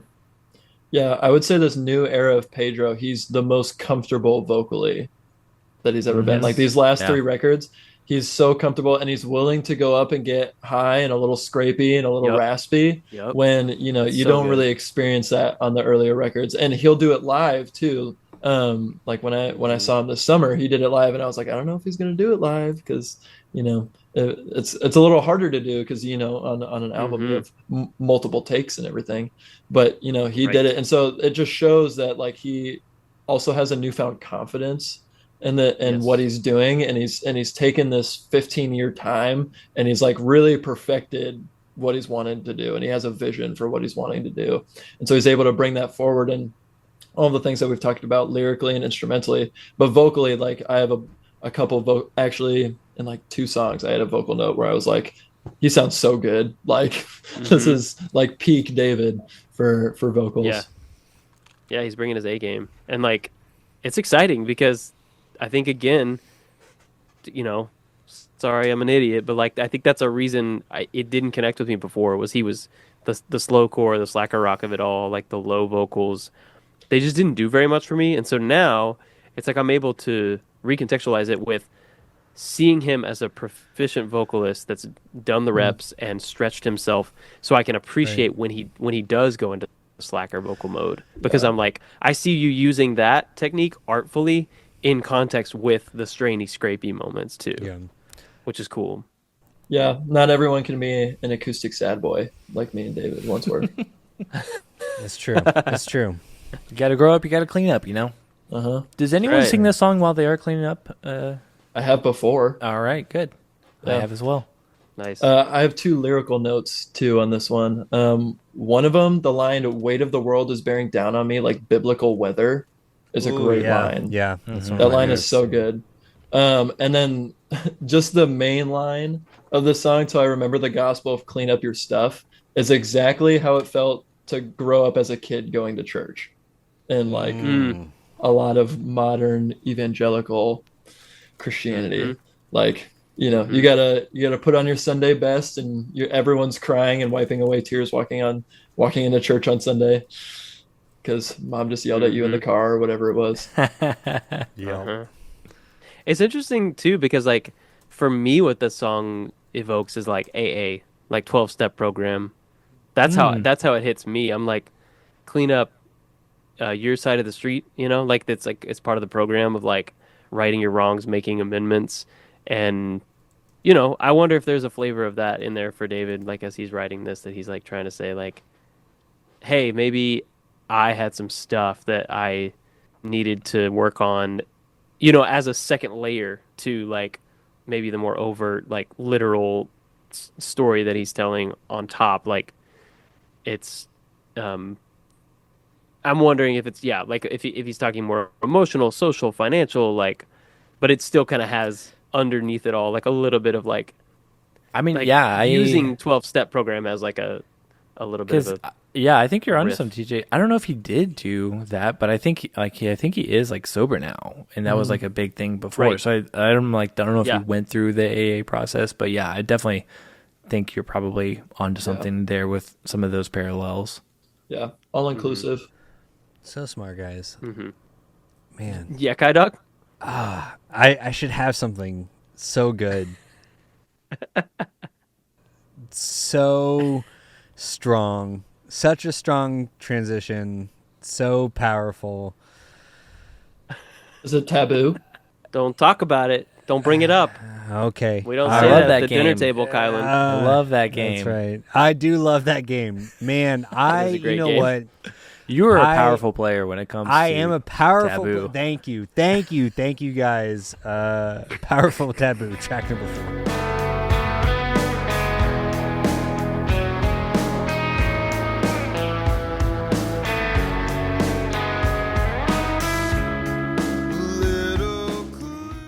Dynamically, just great. Slowing it down a little bit, Perfect placement for it. Yeah, great track 4. Mm-hmm. Another great line with a great tone. Yes. I know. I just want this guitar tone for everything that I Dude, do. yeah, Yeah. I need it. Oh, and I Yeah. love I don't know in how much is Bazan versus, is it Eric Walters is the guitarist, right? Who's been the guitarist on all of the I Pedro believe stuff, I think. so. I don't know how much is I can attribute to whomever, but Yeah. I love, because I'm going to keep drawing. How many times is Josh going to talk about how sparse Dave is in his production? But because of that, like I love the guitar kind of doing arpeggios and just like holding the line. Like he's kind of picking arpeggios that make them feel like lead lines, and it fills out the space really well to where you can have like long sustained notes because there's not a lot of instrumentation filling everything out. You can have these kind of, you're kind of just picking chords, but it kind of also is the lead line too, like a lot of times, which is Right. really cool. I think it's a wonderful use of using your space, especially such little space, and making it work for so much cover so much sonic bases. For sure. Definitely in that first verse, like 33 seconds through 53 seconds, where it slowly grows, that little arpeggiated line that he's playing, because he slowly makes it louder and louder as it goes on. And it just like grows the dissonance because everything else is moving, but that's just staying the same as in like the notes that he's playing, but the volume is getting louder. Yeah. Mm-hmm. So it's like fighting with the rest of the track a little bit more as it goes on. Yeah, which is a fun little trick to use. For Man, sure. you guys are so good at this. I might. Oh, hey, quit Kylan, I after forgot this you were one. here. Sorry. Yeah, I think slowing it down tempo wise was a really smart choice. This album, we talk about sequencing a lot, and I think this is sequenced perfectly. And it reminds Solid. me of something very specific that I'm going to talk about later in our notes. Ooh. So Tease. Kylan, Yep. lyrically, did this like resonate with you at all? Like I feel like this one is it's throwing some mud in a cool way. You know what I mean? right, yeah, Tracking some mud across the carpet, like Johnny For Cash likes to sure. say. Yeah, man, I don't know. My headcanon of it is that whatever the taboo thing is like not that bad, right? But something that is like that at a certain point in your life, you're like you have certain expectations, and you think certain things are so much worse than they are, and Like, this is a really good example of him sort of looking back and putting you in that headspace of like a 5th, 6th grader, right? Yep. Because like when I was in 6th grade, I got in trouble for saying shut up. Like, shut up was the S word.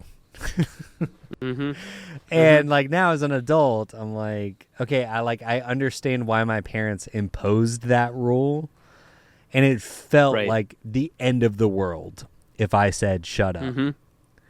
Yeah. And so yeah, it feels like a little bit coy, right? Like looking back at those moments where things seem a lot bigger than they actually were. That was kind of my interpretation of this entire song. Yeah, and I believe David was a pastor's kid growing up. And so for me, like, even though I wasn't a pastor's kid, but my parents were heavily involved in church, like that was one of the things that I got kind of some flack on, just because my parents were so involved, that meant that I had to conform to these certain things, or like, Right. like I grew out my hair in high school, and then it was like, oh my gosh, like, and it's like, dude, it's just hair. And so then part of me wonders if maybe, there's some things with that pastor's kid, Yeah. but that's also projecting. What? Yeah, Hey, well- this album though, of any album, like welcomes that. I feel like, right? I think it does. Everyone gets Yeah, their own because ties. he's sharing his own experience, and yeah, you're interpreting it like to the best of your ability, just Yeah. like anybody else. Well, That's it the goes beauty back of to- this podcast Yeah. and art. Well, I The beauty of this podcast. the beauty of this podcast. Excuse me, Dawson. Do not step on my toes. Oh, whoa. Whoa. Oh, Using my Kyle's line. back. Kyle's back, y'all. Family Feud. Family Feud. He's not quitting. He's not quitting. Yeah. He was fine with it until someone. until I Dawson took know his until line. no, I stole the hated that. catchphrase. No, That will not abide. get my name out of your mouth, man. Don't say the beauty of this podcast. Man, now I completely forgot what I was gonna say. Yeah, good song, good job. Yeah. All right, I quit No, again. I, I'm I, back. got, should've- I got some I'm done. thoughts. Oh yeah, I did want to mention that this one. He does say devil. It's the devil's bargain and like making a stranger to yourself, which I should have done a little bit more research. But I was slacking on research because we got research intern Dawson who's upstaging me on this episode. But those are some very common themes that I've definitely heard Bazan talk about in a couple times in his songwriting. So it's like it's a through line for a topic that he does Right. discuss. Oh, I remember my note. We've talked about a lot on this show. Specificity in songwriting, and How it's bad. how there's this weird phenomenon of like the more specific you can be about like a specific moment or a feeling, like the more it universally relates to people. Becomes relevant. Yep. And I think that's kind of Bazan's superpower, specifically with these 3 records. Oh yeah. Yeah, definitely on these, because he's become like so vulnerable. Yeah, it's so specific. Like I never got a yellow bike for Christmas, right? Or I didn't But you get experience yes, and I remember exactly the feeling I had in similar situations. And it's just fuck, man. It's just I'm so mad. I'm so mad again. Okay, it's coming back, guys. I'm just mad again. I'm mad that Dave Bazan is such a good songwriter. Time is a flat Yeah. circle. I thought the powerful taboo line is an interesting device because I kind of interpret it as him using it in 2 different ways. There's like the way that we've covered, which is like sort of critiquing that idea of taboo in general. But I feel like he's also doing a lot of heavy lifting sort of in secret with some of his verses, like where he invokes Eve and the apple, like knowing the fruit that you want to bite into. Like, I think he's talking about maybe like a level of shutting down your intuition is the taboo, right? Like shutting down, being able to trust your body. He talks about like leaning into who you are and like light and letting that light your way rather than he doesn't say this part, but it's basically he's implying like rather than hiding it under a bushel, like leaning into who you are and like maybe opening yourself up to quote unquote secular things or like the beauty of nature and like finding goodness and beauty, truth, joy, love out there anywhere in the world and not just on Sunday morning, like you said, Dawson, where you gotta wipe your tears away and bring your, your cleaned up self. But maybe trying to champion like trusting your body, trusting your intuition, trusting, being embodied a little bit, like experiencing pleasure maybe. Like I feel like I don't know, he's hitting on something there of like this idea that shutting that stuff down should be considered taboo. But that's so much of like what certain cultures do. And the PK of it all, the pastor's kid, like perspective, he probably got, a really narrow road to walk on, and he saw all these things, and he's like trying to say like, hey, anybody out there dealing with this same thing, like you can lean into that stuff. You don't have to be afraid of it. You don't have to feel that it's taboo. And in fact, it's a little taboo to like shame that stuff. Right. Oh, I love that. And I would say it's like even holy, like to lean into who you are and trust your intuition and your gut.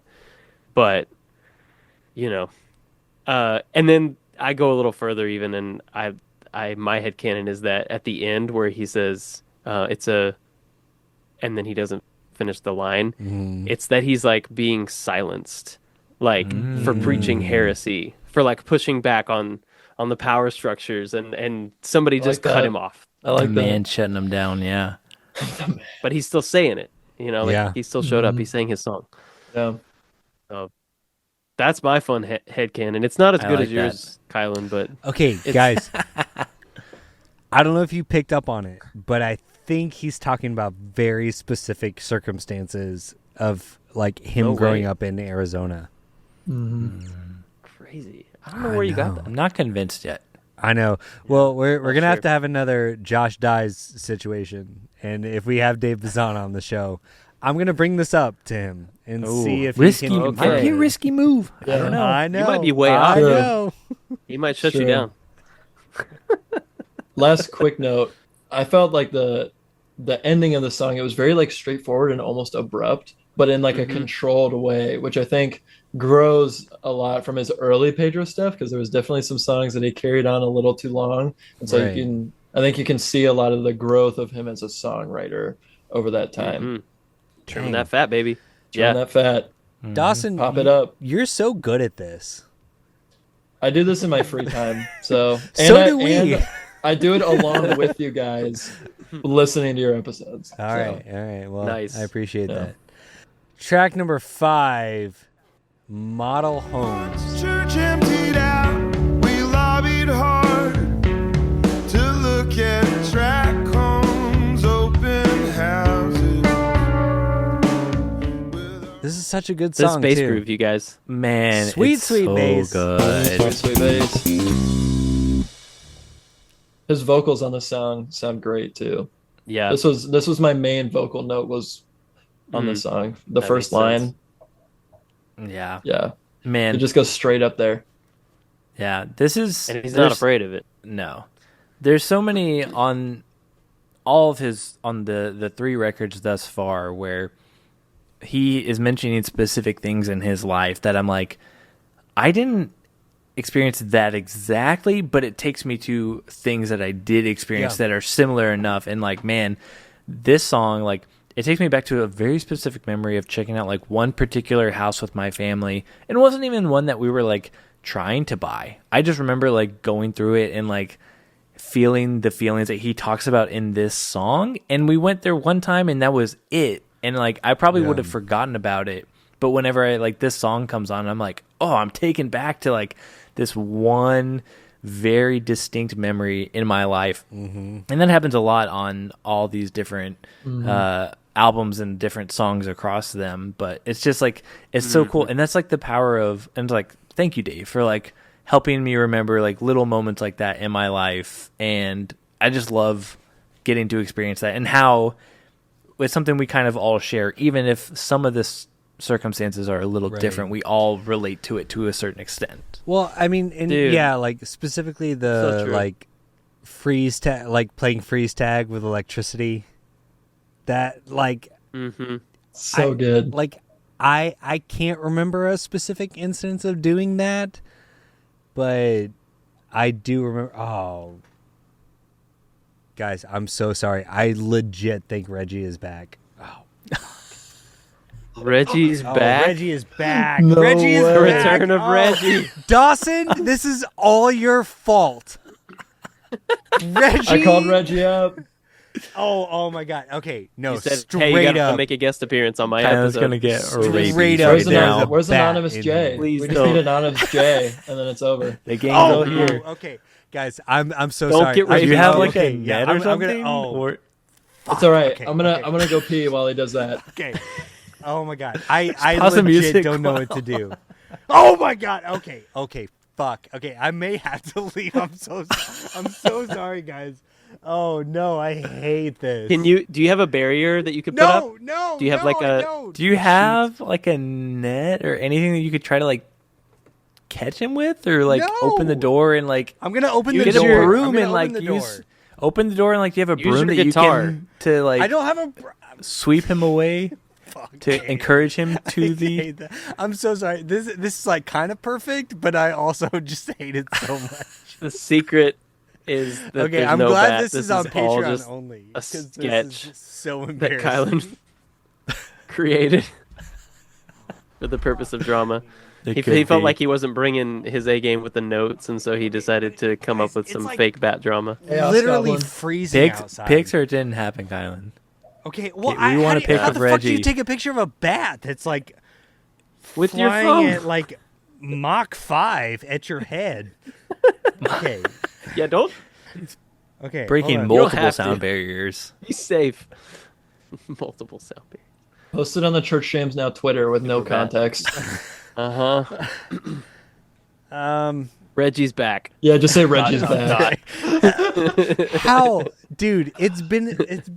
Oh, I'm so sorry. He's I been was down like, here the whole time. No, dude. that's the thing. Has he been down here the whole time, or is he getting in and there's a way for him to I get in and fully out? blame Dawson. It's Dawson's fault because we talked about there was a threshold of bits on the show. Or is Yeah. this a We're son of running slime? through him right now. Is this a But- son of slime situation Oh my where god! it's actually Reggie's kid? It might be. He might be. Well, I mean, Reggie I get too. it. It's fucking freezing outside. He's so cold. Yeah, He you don't want needs to a kick him place to out. He's stay. your little buddy. Yeah. Give him Yeah, a little but bat like, blanket, you know, He probably just- you know, like I don't want rabies. Like I'll No. go hang out with a buddy and drink an IPA at the bar. I don't As long as want they a don't bite buddy you. that might give me rabies. That's why Well, we do as this long as remotely. He stays in his corner. That's why I haven't seen right? Josh Oh. every time I go down to Texas. That's fair. Yeah, You're I accept convinced that. that we're all rabid? That makes sense. Josh bites. No, it's a serious medical thing. I haven't gotten it treated yet, but I think it'll be fine. Gosh, It'll pass man, come over, on. Guys, I'll be fine. I legitimately am so sorry. I feel like I was in the middle of actual like critical analysis of this album, and now You I'm. actually had a good point. I know. Can't I remember. don't remember what Dawson, it is. you're really I seeing never- behind the pop filter tonight, buddy. I'm so sorry, but also it On par. it is kind of perfect. Yeah, it's on par. This is the full. This is the OC super tier right You're here. getting the This is the real. OC Super Dude. This is it. Got my $15 worth. That's right. Okay, all right. See Kylan run scared from a bat. I in the haven't murder seen basement. him. It literally is like below freezing, so I have to close this door. You think he went away? I don't know. No, I think he's hiding because he's cold. Oh, motherfucker.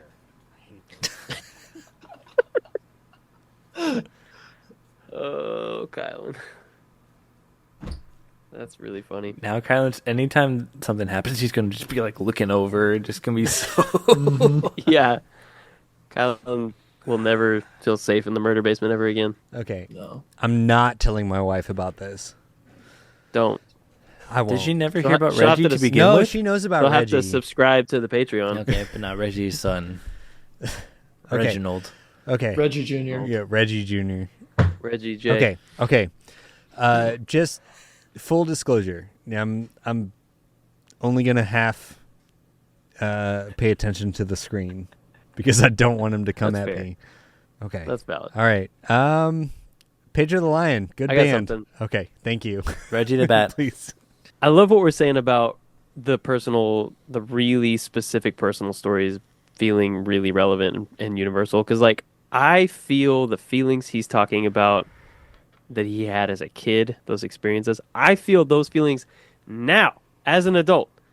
I think about homes that I would love to live in as a 36-year-old that I can't afford. Yeah. And it's not because my parents won't, take out another loan. It's because I ain't got the money. So, David Bazan wrote Truth. a song about his childhood that relates to me as an adult man. Thank you, David Bazan.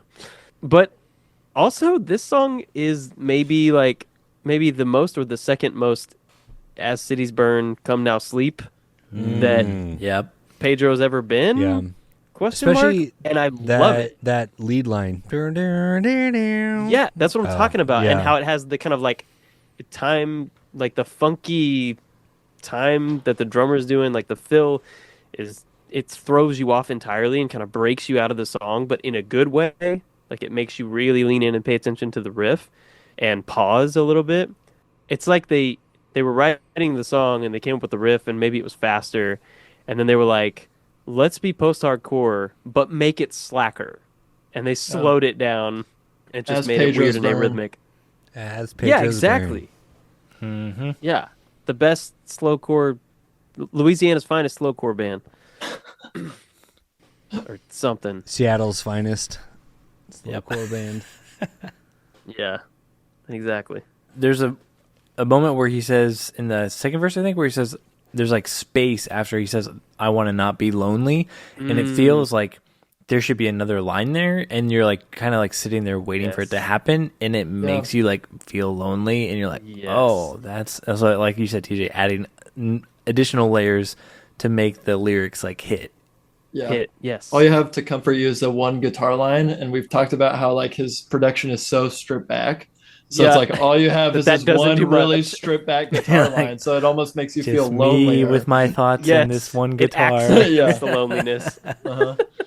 Oh my god, that's great.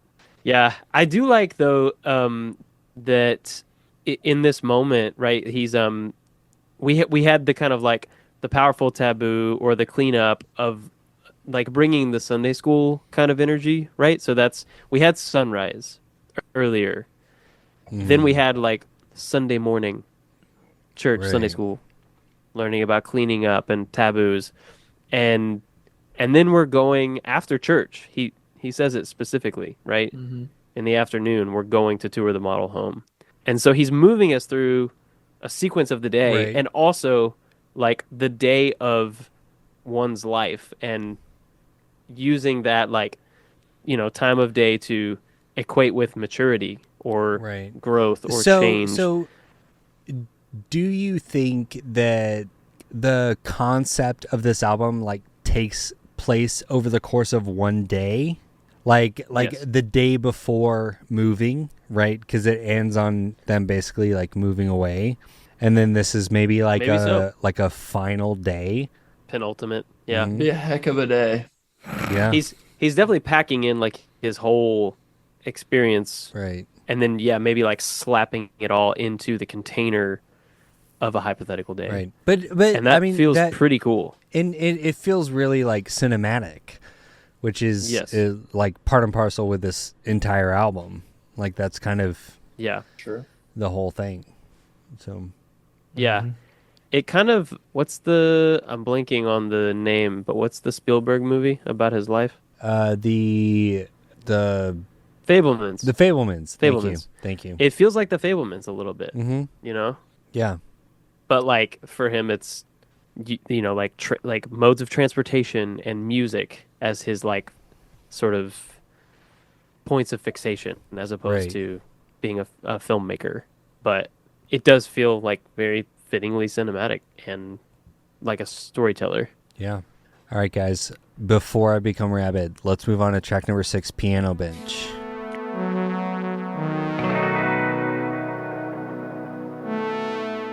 Okay, so this is the same kind of instrument in Sunrise, right? The return it's of the the synth. same, Yep. Sounds great. but it's super churchy, Mm-hmm. which I just love. Like, because it goes from this like sort of like neo-modern synth line to like just a like church chords. Which, I mean, lyrically applies because he says a Sunday evening service, a faithful knelt in Yes. worship. Yeah. So So we've moved into the evening now, right? That was like Yeah. we had our Sunday morning, we had our afternoon, now we're in the evening. And it is really fitting because it feels like the tiny church with 20 people scattered across a worship center that fits like 200. There's like Yep. only 20. Yep. And he's sitting on the bench with his family, Oh. singing the songs, dad playing piano. And I love the line, the ache in her voice moved me, because that's how I feel about his voice on this record. Like, Yes. there's some of these Oh. where he kind of will hold out notes like we talked about, or go into a little bit more rasp, a little more grit. That's almost achy, and he does it all over this record, and I love it. And so the fact that he's almost channeling that a little from his Yes. childhood into this record, I think is great. Yeah, he's almost like citing it as a point of inspiration. Yeah. Like he's like bringing his family into his album and celebrating where he comes from in a way. And really, we also get this moment that I feel is very like genuine and straightforward and sweet. Like he's very pious, but not in a showy, like performative way. It's just a pure kind of emotional energy from David that isn't cynical. It isn't like we're not getting any rolled eyes or smirks. Like this is pure and earnest, and there's a fondness in it, in the performance and the story that he's telling, which is really refreshing, I think, for a track 6 in the album, because he's thrown some shade, right? Like over the course of the album, like there's a lot of positivity early on in Yellow Bike, but there's also some critique happening throughout. And then it's nice to have some earnest emotional energy showing up midway through the album to remind us like, oh, this is a very like heartfelt offering, and this whole project is him like really digging deep and being vulnerable. Yep. Which connects with me. Y'all know. Oh, I know. Me too. It's working. I only How you don't doing like over that there, it Kylan? doesn't quite divide the record in half, but other than that, I do. It almost does. Fair. It almost Oh, does. yeah. almost does. Fair. It almost Not does. quite. That's true. Is Reggie joining you? I don't know, Again, guys. he's- I'm We have no eyes on Reggie. I'm so stressed out. No eyes on Reggie. No eyes on Reggie. It really does, like, Dawson, I swear to God, this is not like some like haunted house experience where it's like, okay, you're a Well- patron, you're gonna get the full CJN experience. You are in the We murder have- we- basement, so but like It fits. we have not seen Reggie in like a year, and he is fully back, and I'm so stressed out. well, and it's funny too, because for me, whenever I think of Reggie, I think of the janitor at my middle school, because he was like a legend, and his name was Reggie. So Oh, Maybe Okay, at night he takes to flight. That's maybe it's like maybe. reverse Batman. Yes, right. Yeah, exactly. uh, Daytime, he's just a janitor. He's a Yep. vampire the whole time. it's all connected. Time is a flat circle K. Moving on to track number 7, Circle K. Nice one. Thank very you. nice. Good one. Good one. Got a little allowance from doing chores. All right, guys, this is my favorite song. Oh, I knew Did I it. call it? You did Yeah, call you it. Oh did call my! it. Shot in the dark. Yeah. This Nice one, Josh. this is my all-time favorite Pedro the Lion song. Yeah, it's so good. This it, and this is the song that I mentioned earlier that came on my Spotify feed. Oh, And nice. Oh, cool. I can remember sitting in my room listening to it on my speakers, and I literally cried. Yeah. Like I get it. So some of the guitar riff is like beautifully melancholic in this like super slowcore way that I really love. The imagery of the lyrics for me was particularly moving because I have a Circle K a mile from my house Yeah. that I literally wow. used to walk to with one of my buddies when we were in like 5th grade. And I have this particular memory of me and my buddy taking money and we like went to the counter to try and buy snacks that we wanted, and we were like $2 short, and we're really Oh disappointed no. because Oh. we and so that like that whole memory that he's talking about of like I spent it all at Circle K, and I was like, for me, I didn't spend it all at Circle K, but I really tried to, you know. Uh, Yeah. but like just that thinking of like all of these childhood memories, but then at the very end of the second chorus, when he says, "And the good Lord smiled and looked the other way," like knowing, Yeah. I think hearing that song in the time of life that I was in, like that was right before some really hard things happened Yeah. in my life. Mm. And so Mm. then like there's this moment of innocence that is captured for me, followed by a lot of really hard things, and knowing that Mm. God is there providing for me, and that he's going to be there, and knows that I will mess up, and I'm still trying my hardest, but he still smiles at his creation. Yeah. Mm. Was like super, super changing for me. And it's affected the way that I write songs, and like trying to draw imagery like that and leave space like that. Mm. Like this song has been Yeah. a really huge song for me. But Dude, yeah, That's it's just cool. great. me too. Like, if it weren't for Yellow Bike, this would be my favorite song on this Which he album. That's mentions my again. first note. If it wasn't, Yeah, if he Yellow Bike calls wasn't a back perfect to song, it. this would be my favorite. Yeah, I know, Like, but well, I love the callback, They do feel like Yeah, he does a callback. Yellow siblings. Bike, and man, I was so this kid too. Like, Yes. I got allowance, and I just spent it, Blew it. and like, dude, even as an adult, I'm like, I have no concept of like budgeting, and I'll just like spend money, and then my wife will come to me at the end of the month and be like, okay, what were all these Casey's what are purchases? these I'm VHS like, purchases? yeah, I'm like, I don't know. man. But I'll hang my head in shame, right? Because Yes. I've been saving up for something big. TJ brought up the Fablemans, the last song, and I do get a lot of that through this. This song in particular reminded me, like, this whole album feels like a Paul Thomas Anderson movie to me, and specifically maybe like Licorice Pizza. It does such a good job of experiencing youth, right? Like, like Yeah, walking us through it.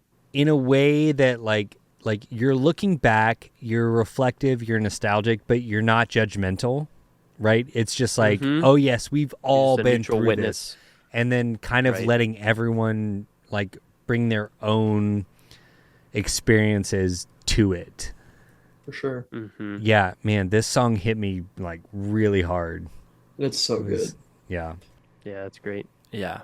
I also love, Dawson, what you made me think of. I don't know if you were saying this, but like you drew a line between two dots that maybe should never be connected. I don't know, but I kind of love thinking about God as a gas station attendant. That is the absolute best thing. That may be my favorite thing. Like that needs to be an indie film. Yeah. Kylan, put that on your that might next be my country favorite. album. Oh yeah, no, It's gonna gotta be my next happen, country. I'm gonna write that script too. It's gonna be Yeah. the next Yep. Church Amps Now Productions, our first movie. Feature. Yeah, let's go. I just love it. That idea is like really sweet and subversive and wonderful. I need it to happen. No, I like we that gotta too. we gotta crowdfund this. I like that, TJ. Yeah, this is another song. Of course, I mean, I love it. Another song that takes me back to memories as a kid.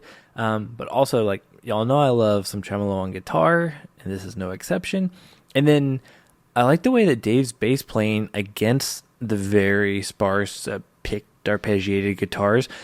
Kind of the interplay kind of makes it feel like two guitar lines, but Dave's doing stuff on bass that is kind of almost like a lead guitar and like doing stuff, especially like at the end too. He's like picking between that dissonant chord on bass, which is a weird move, but Yeah. a cool move. But it's so good. Yes. Yeah, especially because like this moment in the song, at that point in the song, and this moment on the album, like I feel like it's appropriate to have some space to reflect and to like let the instruments kind of wash over you to digest everything that he's brought up and like the places he's taking us to nostalgically and kind of looking back, thinking about time and youth and growing up and loss of innocence and all these things.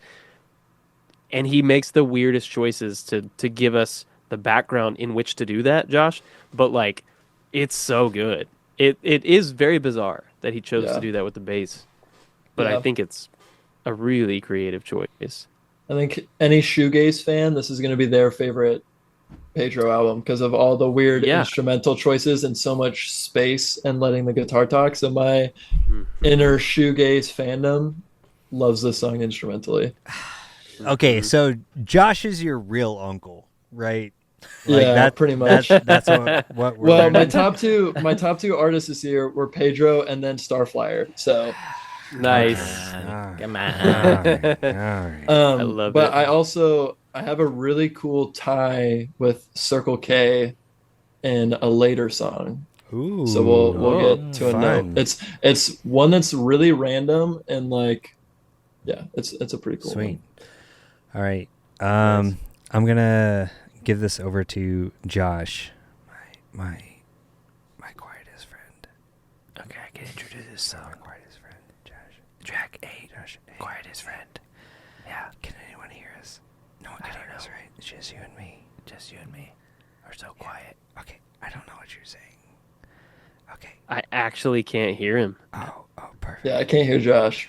Oh, Zoom's probably not picking up on it. He's doing a bit. He's doing a bit. It's probably too quiet for Zoom. Too quiet. All right. Honestly, guys, I think Reggie is my quietest friend. Let's move on to track number 8. Quietest friend. Oh no.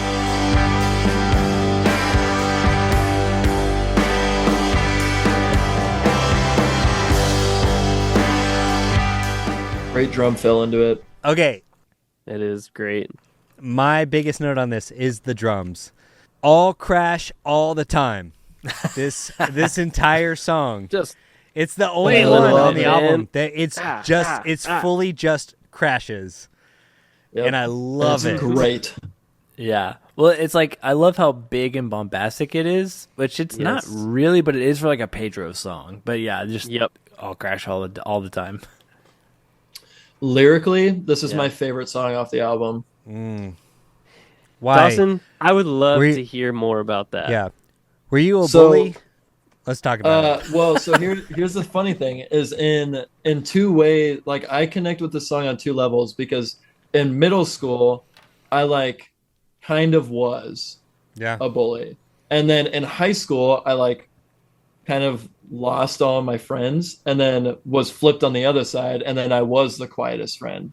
And so for me, lyrically, like I had to go back and, at the end of the song, when he talks about like, we could write me some reminders and I'd memorize them. I could sing them to myself and whoever's listening. I could put them on a record about my hometown, sitting here with pen and paper. I'm listening now. Like I had to go and do that to some of my friends and be like, yeah, I was a jerk. Like, I'm sorry. Do you have anything to say to me? But then at the same time, I 100% was like a kid that was the punchline of jokes at the same time. And so this song lyrically has always related to me Yeah. in a pretty deep way. I get it, man. I was definitely a bully in elementary school and middle school as a It defense is very mechanism. funny to think of you as a bully, Kylan. No, especially I as like an know, I elementary know. school He's- kid. That's- Yeah, no, it he's was- bullied it me our was- whole relationship, was- TJ. It's not hard well, for me I to know think that, Josh. I know that. That's a one-off. That doesn't count. No. I mean, fully as a coping mechanism, right? I was like, I'm gonna get Yeah, bullied right. because okay, fun little aside. My first day of third grade, I wore. Okay, Dawson, you'll know about this. The basketball pants, with all the buttons on the sides, the they tear tearaway off. pants. Yeah. I didn't know. I wore those my first day of third grade. Oh, Walking off the bus, my pants get stuck in the bus door. Oh, it wasn't even someone doing it. yeah. I was, No, it was just no. like, it was Hijinks. The bus did it too. The bus. It just happened, and my pants got ripped off. Wow. And I Oh, man. was bullied relentlessly, and so I had to, fourth grade, I had to double down. I had to come back twice as hard, even on people that didn't deserve it. There was a guy that bullied me all of third grade, and then he started trying to bully someone else on the bus first day of fourth grade, and I remember standing up on the bus, looking him in the eye, and yelling, "Stop picking on him! You have sex with naked ladies." I had no idea. I think I remember this. What that meant. I knew that sex was bad and naked ladies were bad. And boy, did he stop. The entire bus just was quiet. And I get off. And I was about like 6 or 7 stops later. My parents pick me up from the bus stop and pull me inside. And are like, "Did you tell a kid he had sex with naked ladies?" I was like, "Yeah." It traveled that fast? Yes. They already knew. My parents gave me the sex talk that day because they were like, "Do you know what that means?" And I was like, "No, I just know it's the worst thing in the world." And they told It's the you, worst and then thing you you were can tell mortified. someone. And they're like, my "Okay, God. so sex is," and I was like, "Oh, okay. Well, that dude still has sex with naked ladies. Gross." Yeah, no, man. I was a bully, and I relate so much to this song because he, like I can feel the fear coming from him in this song. Mm-hmm. He played talks about instrumentally. like fickle friends and all this stuff, and he's like, "You were my friend," and like I just at this point in time like I had to do this, right? And then like reflecting on it later, being like, "Man, that was pretty shitty." Yeah, man, this song hit me pretty hard. There was a guitar line that sounded like Fear. It would be the one that starts in the second verse, like halfway through. I'm That Dawson, I'm glad you brought that up. 217 through Yeah, because 251. that's such a cool. Like we talked earlier on one of the other songs about him, in the mix, like bringing the guitar up.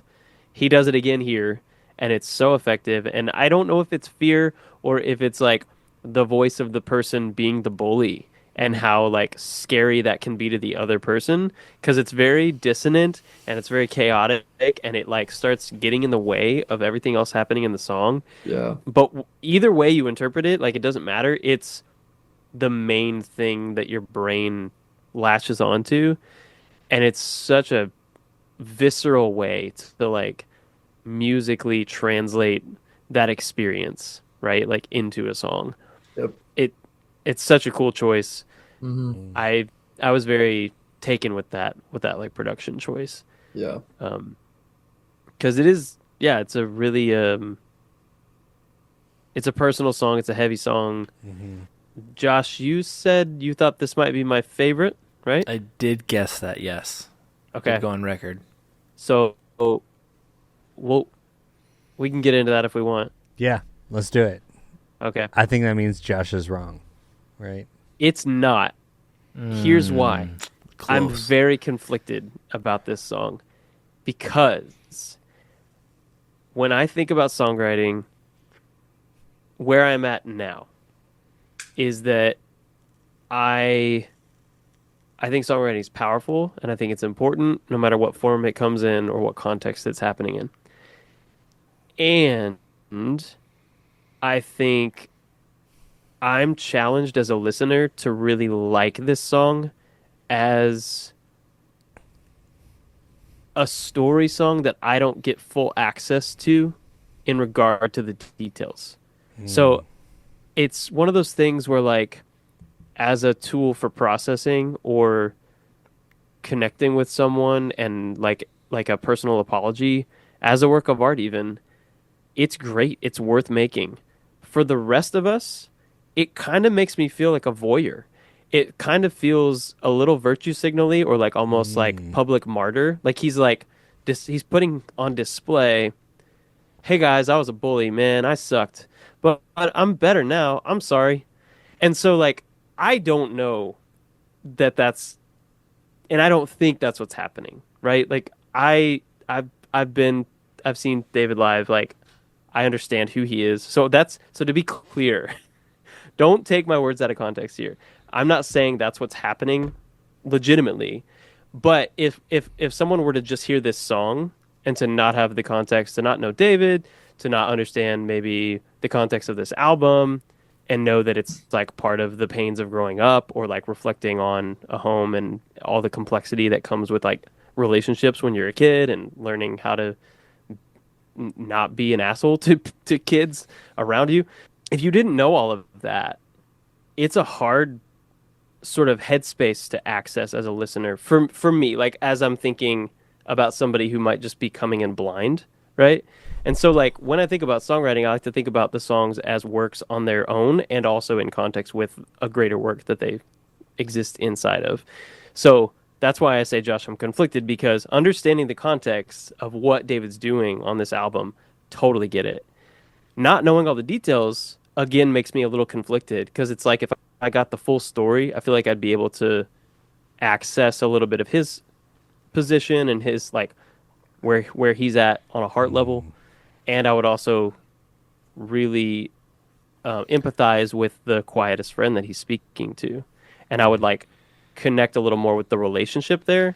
But as it stands, it's like, then, I mean, is there nothing to be said about like where this lands in the album, like the context that you get before and after?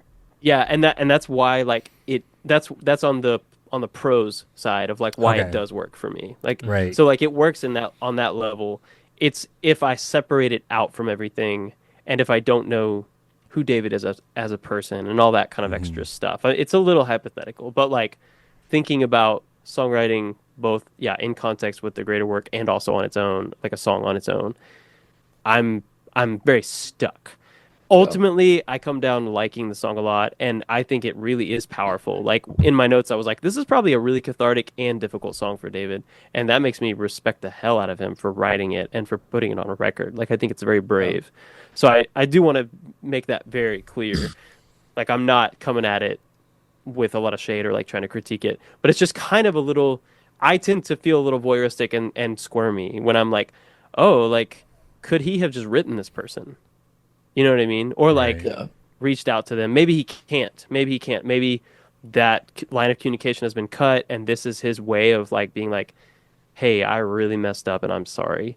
Because I don't have all of that information, and because I like to really connect on an emotional level with the song, as y'all know, maybe too much, that makes it hard for me to suss out like how I feel. Which actually makes it a really engaging song and one that I respect a lot. Do I love it? Can I vibe with it? Not always.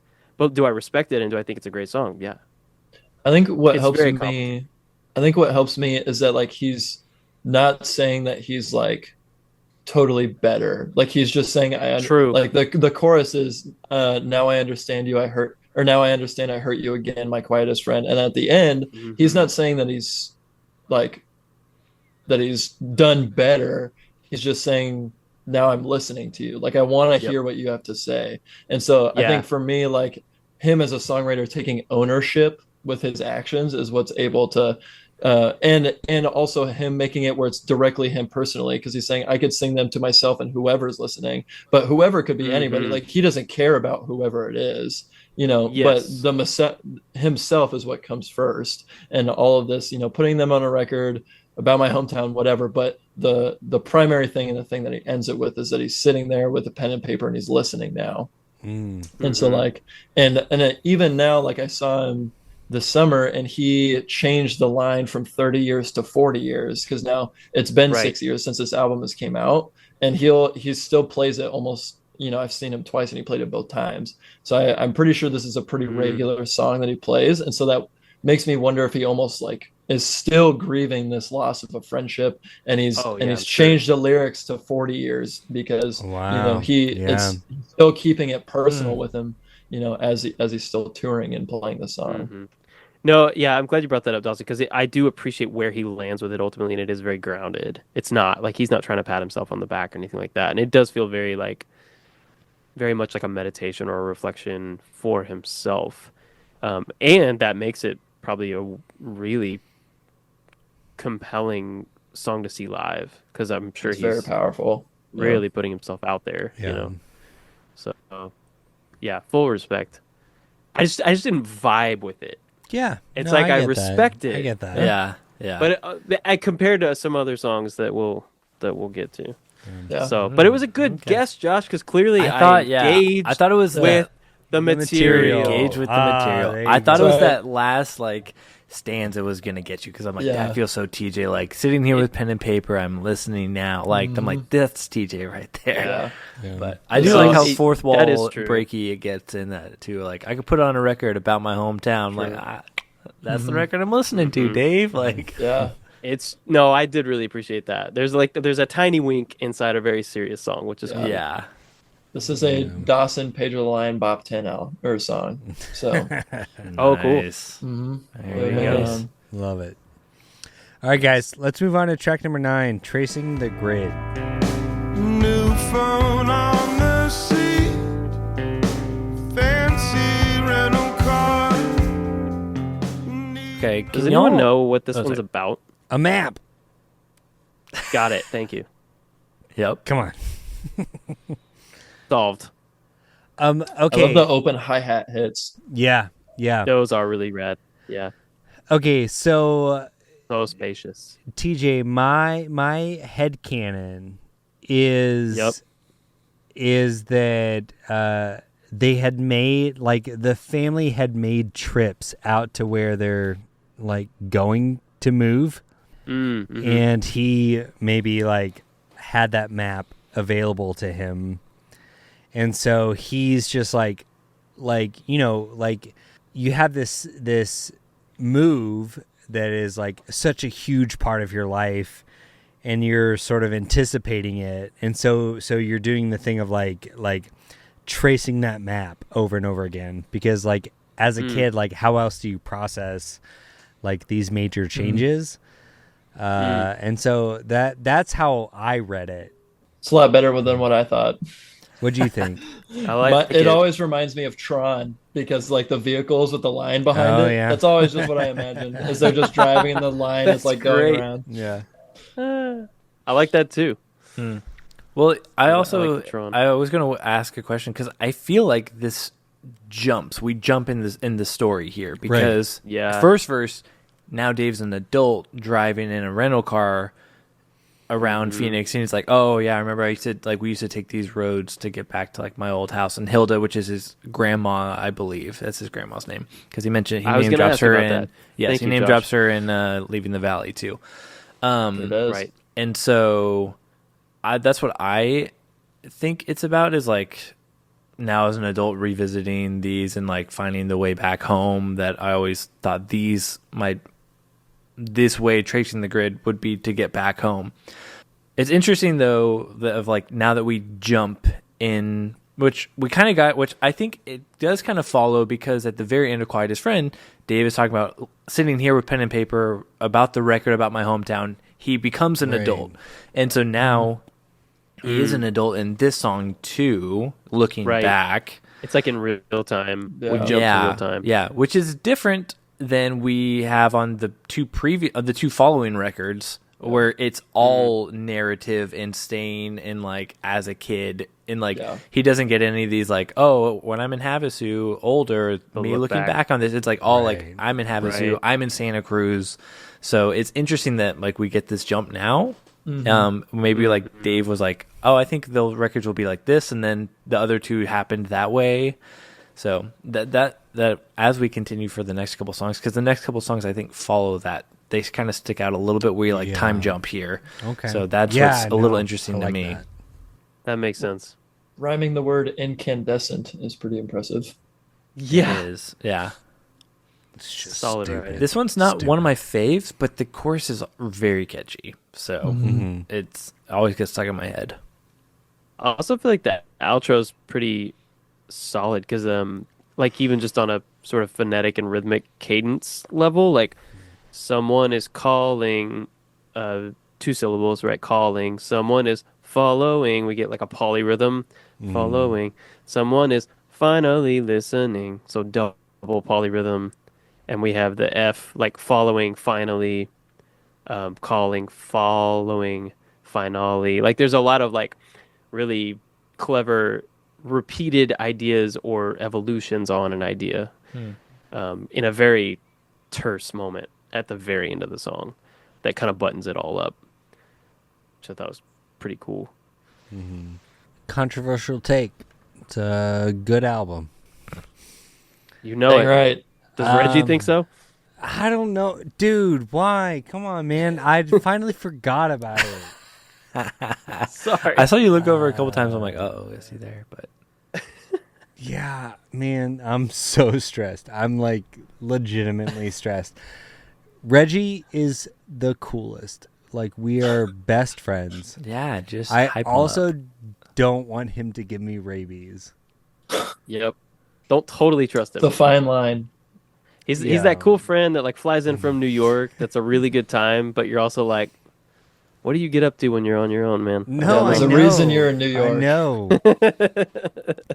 Yeah, he's like the Coke friend. It's like yeah, like Yeah, it's I was fun saying it hanging without out. saying it, but But like, no, I don't want Coke / rabies. It's cool that you have Rabies. that though. Like, a metaphor for cooking. Cool. It's cool that you're into that. yeah. No, it's cool you're into that. I just, it's not my vibe. God damn it! I'm legitimately so stressed. Kylan's falling into a Just the black canyon of stress. Yeah, I was gonna say I embrace really am. it. Okay, Embrace the okay, Black Canyon. Okay. I've been dreading this because this song is like so intense. Track number 10, Black. My Uncle Ray was a paramedic. One of the first boots on the ground. This is maybe one of the heaviest songs I've ever listened to in my entire life. And I say this as Yeah, dude. as the saddest of saddest emo boys. If you would have No. asked me a year ago, this would have been my favorite song on the record. That makes sense. That makes so much sense. Dawson. Okay. I Wow. love this song. I think I it's was- amazing. When this album came out, I was really conflicted because musically, this is one of my favorite songs. But I was like, I love this song, but also like, this is a lot. Like lyrically, I heavy. feel guilty. Well, liking it so much. especially like as you're holding the Phoenix vinyl in one hand and your child, And a baby. your newborn Yes, yeah, child in the exactly. other. Yes. You're like, how do I feel about this? Yes, Yeah. but Yes. it's a bop, but Yeah. kind of hard. Yeah. Yeah. Okay, And- Kylan, I gotta ask you, like, what do you think compared to what was the song on Somebody's Winter? baby. Yeah. Somebody's baby. Like because I had similar feelings. I was like, Right. I feel like Kylan's gonna get it. Like I get it. Like Yeah, I thought no, about it's- that. I was but, like, like dang. I don't know if I can engage. It's really with this similar. I'm really like, hard. dude, I love that Dave was able to like work through a bunch of this shit in this song. Yeah. I personally, where I'm at right now, I can't dig into it. It's fair. fucking rough, man. It's brutal, dude. It's tragic. It's graphic. He doesn't pull any It's punches. super you know? graphic too. Yeah, That's the thing. Like, he could have told the same story and been a little more vague and shadowy with the details, and that would have But- been an entirely different listening experience. right, but But like it is kind of in line with like we kind of get a little bit of that in Transcontinental from Achilles' Heel. Like that's got some graphic stuff to it. So I feel like true. it's kind of in line with some more classic Pedro storytelling, Totally. devastating Still, songs. still doesn't mean it's easy to engage with. no, No, Right. not at all. But it is No. consistent. well, Yes. well, Like, it is well, consistent. to me, the fact that like he says like he talks about his uncle Ray, and then he just keeps saying Ray over and over again because like that connects it to like this is not just a stranger, right? Like they're a part of the community. Like they know him, and they just keeps like saying Ray. And I'm like, Yeah. oh, dude. Which, this in is- comparison to me, my favorite verse is the verse about the female fire engine driver. yeah, Mm-hmm. And I wrote it all down because if it's okay, I was going to Yeah, read please. it because I think it. So it says, Yeah. against her better judgment, her training and plans, she recognized in those pieces of a broken-hearted man. She gathered herself and crept back to the truck, remembering all of the times she'd nearly given up. Remembering all the times she had nearly given up. She had she had to be twice as human and just as tough, and she knew it was never enough. Great, Dude. great verse. Like incredible. It's Well, so good. it does the same thing as like the best. Okay, welcome to Movie Jams Now. Like the best Spielberg shots are those like crowd shots where you start to follow someone, and then you start to follow someone else, and you don't know where the action lies Yeah. because like you have a very clear point of view, and then it it shifts like so Shifts. seamlessly. Hmm. Yep. And it really speaks to like the enormity of that moment. Yeah. hmm And fuck, man, The it's part that it's so guts me rough. is like when the guy is saying, "Where were Get my this people truck at?" over. Yo, yeah, yeah. Coiled up like a rattlesnake, waiting to attack. Like that is, I hate it. I hate Yeah, it. no, I do too. But And like it's not. It's so good, and I Yeah. think it's also Yep. okay to hate it. Yeah. yeah, For sure.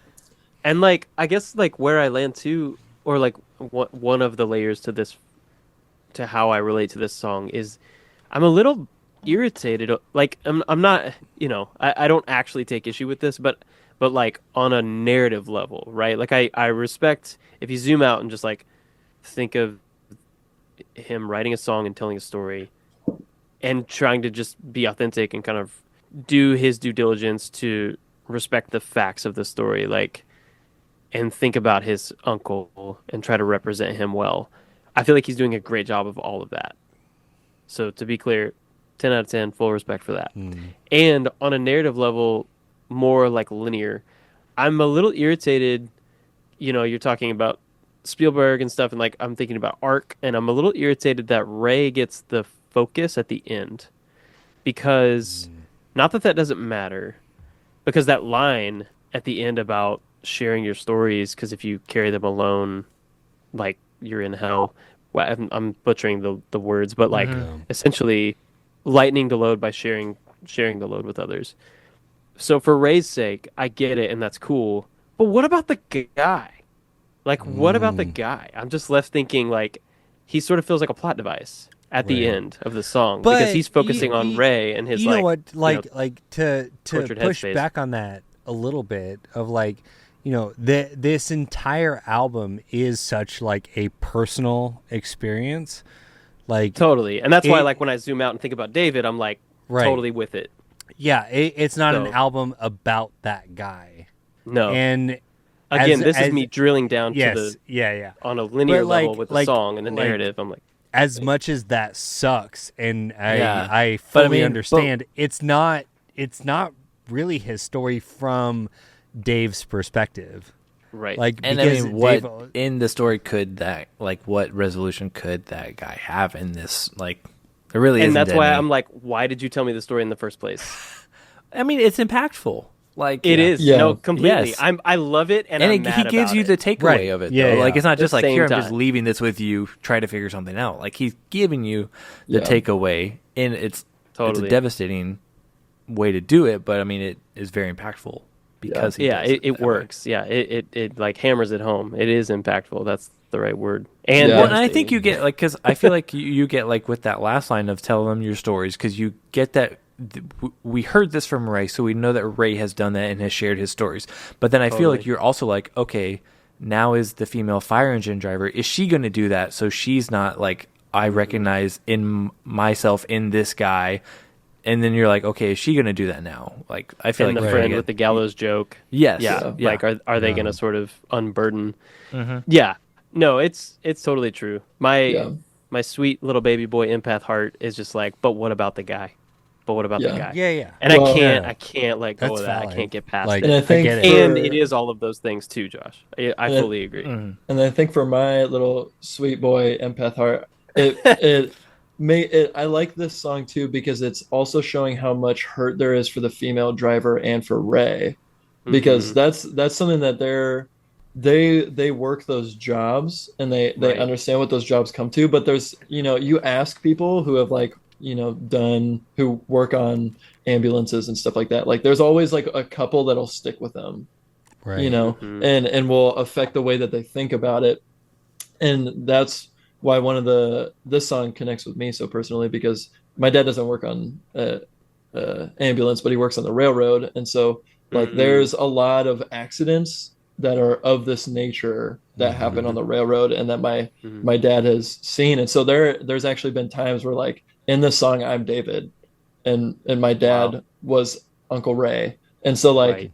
seeing that perspective of him of like, all right, I obviously feel horrible for this one person, but I also see my dad who is like grieving this because Yeah, even and though he's the person that has to carry it, right? yeah, because even though he doesn't know this person that has passed away, or or yeah, I mean that's what we assume probably happened if he got like the accident that happened, but like knowing how that grieves other people and the effect that people's lives have on other people, I think is also like one of the reasons why I think lyrically this song shines. Oh yeah.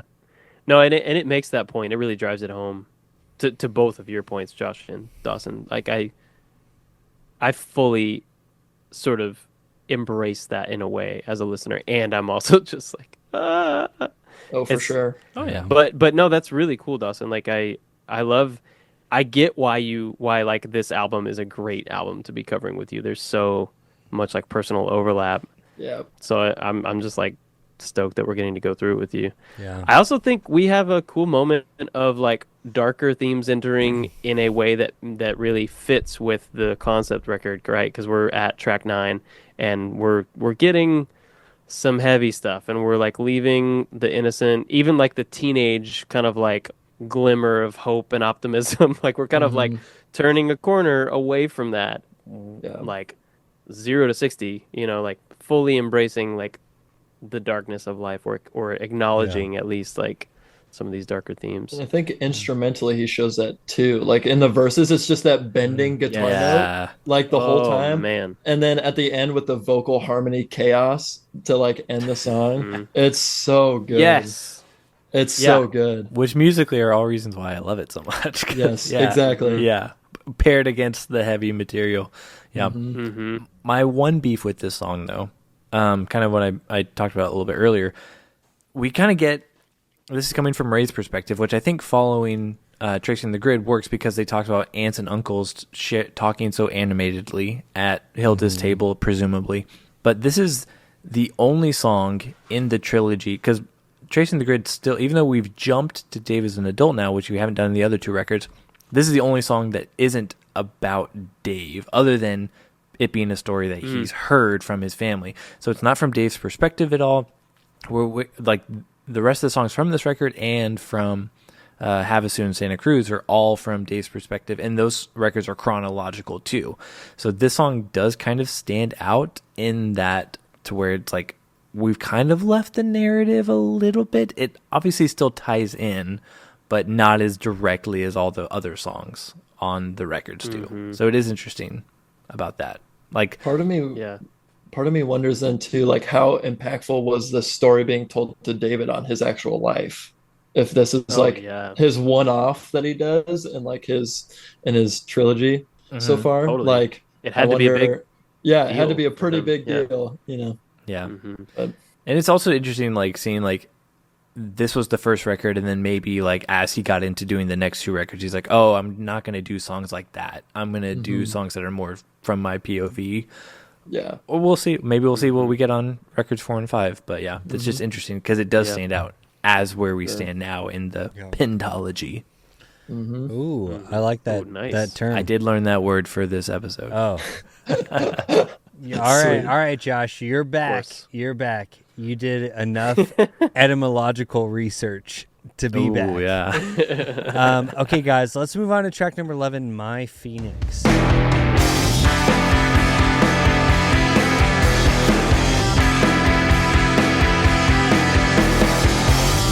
This song feels like the fullest song on the record, right? I would agree. Like mix wise. Hello, Yep. drums. Yes, Yes. the drums. Yeah, but it doesn't stand out as much as like my quietest friend. It feels the most sort of like cohesive as a band, which I kind of love like being this far in the record because it feels like such a concept of like starting from Yellow Bike, like my kingdom for someone to ride with, and then we're kind of like getting to this point, but it's also like you understand like he's about to move, and it's like okay, we're maybe sort of like connecting with people. Like I may be reading into it a little too much, like on the meta level, but it feels like because like we're about to end the record, we're about to move away from here, and there's this like real point of connection where like the band feels like really dialed in. For sure. And it feels like Yeah. like I don't it think relates that's to reading like too much. like Yeah. finally like making friends, and like you're finally like Yeah. like all on the same page with like a couple people maybe, Which I think sets up well for in 2 songs he's leaving the valley, and that's part of the Right. sadness about it. It's like now he's got friends now. Oh well, Right. like in 2 songs you're gonna leave again, and so like especially after a first listen, you kind of get this far in, and you're like, oh, like we know this sad part is coming of Yeah. like, But the second verse is one of my favorites lyrically. If the vision of the Christ my family sees is my blurry vision's greatest enemy, then I still try to tune it in when I get lonely. Yeah. Good stuff. Yeah, and that's why I think I feel like again we're getting a little bit of like David looking back. Yeah. It's like it feels Yes. like a blended perspective of like now him looking back and Kid him feeling all these feelings in a penultimate moment that's leading up to like leaving and the grief, like the preemptive grief that comes along with that, and the now David's reflecting on because like this is my favorite song on the record. Nice. Uh, Nice. and because I think it's the most like it's to me it's like the center point of the concept.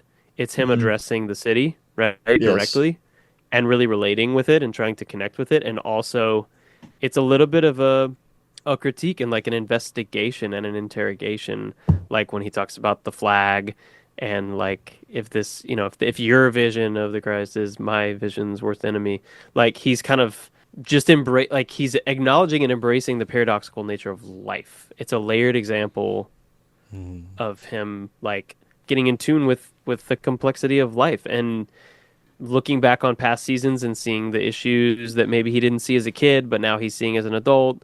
I mean, I think he's like addressing one of his hometowns in a way that's really sweet, and like again, I think we're getting some earnestness from him that we don't always see, but we're also getting, like his acknowledging the problems of like the conflation of Christianity and nationalism, and like his desire at the same time to wanting to tune in to that vision of Christ when he gets lonely. For sure. Like it's just it's huge. I mean, it's again like I feel like it feels very Come Now Sleep again. Like there's a bunch of sort of riffy moments on it that feel amped up and energetic.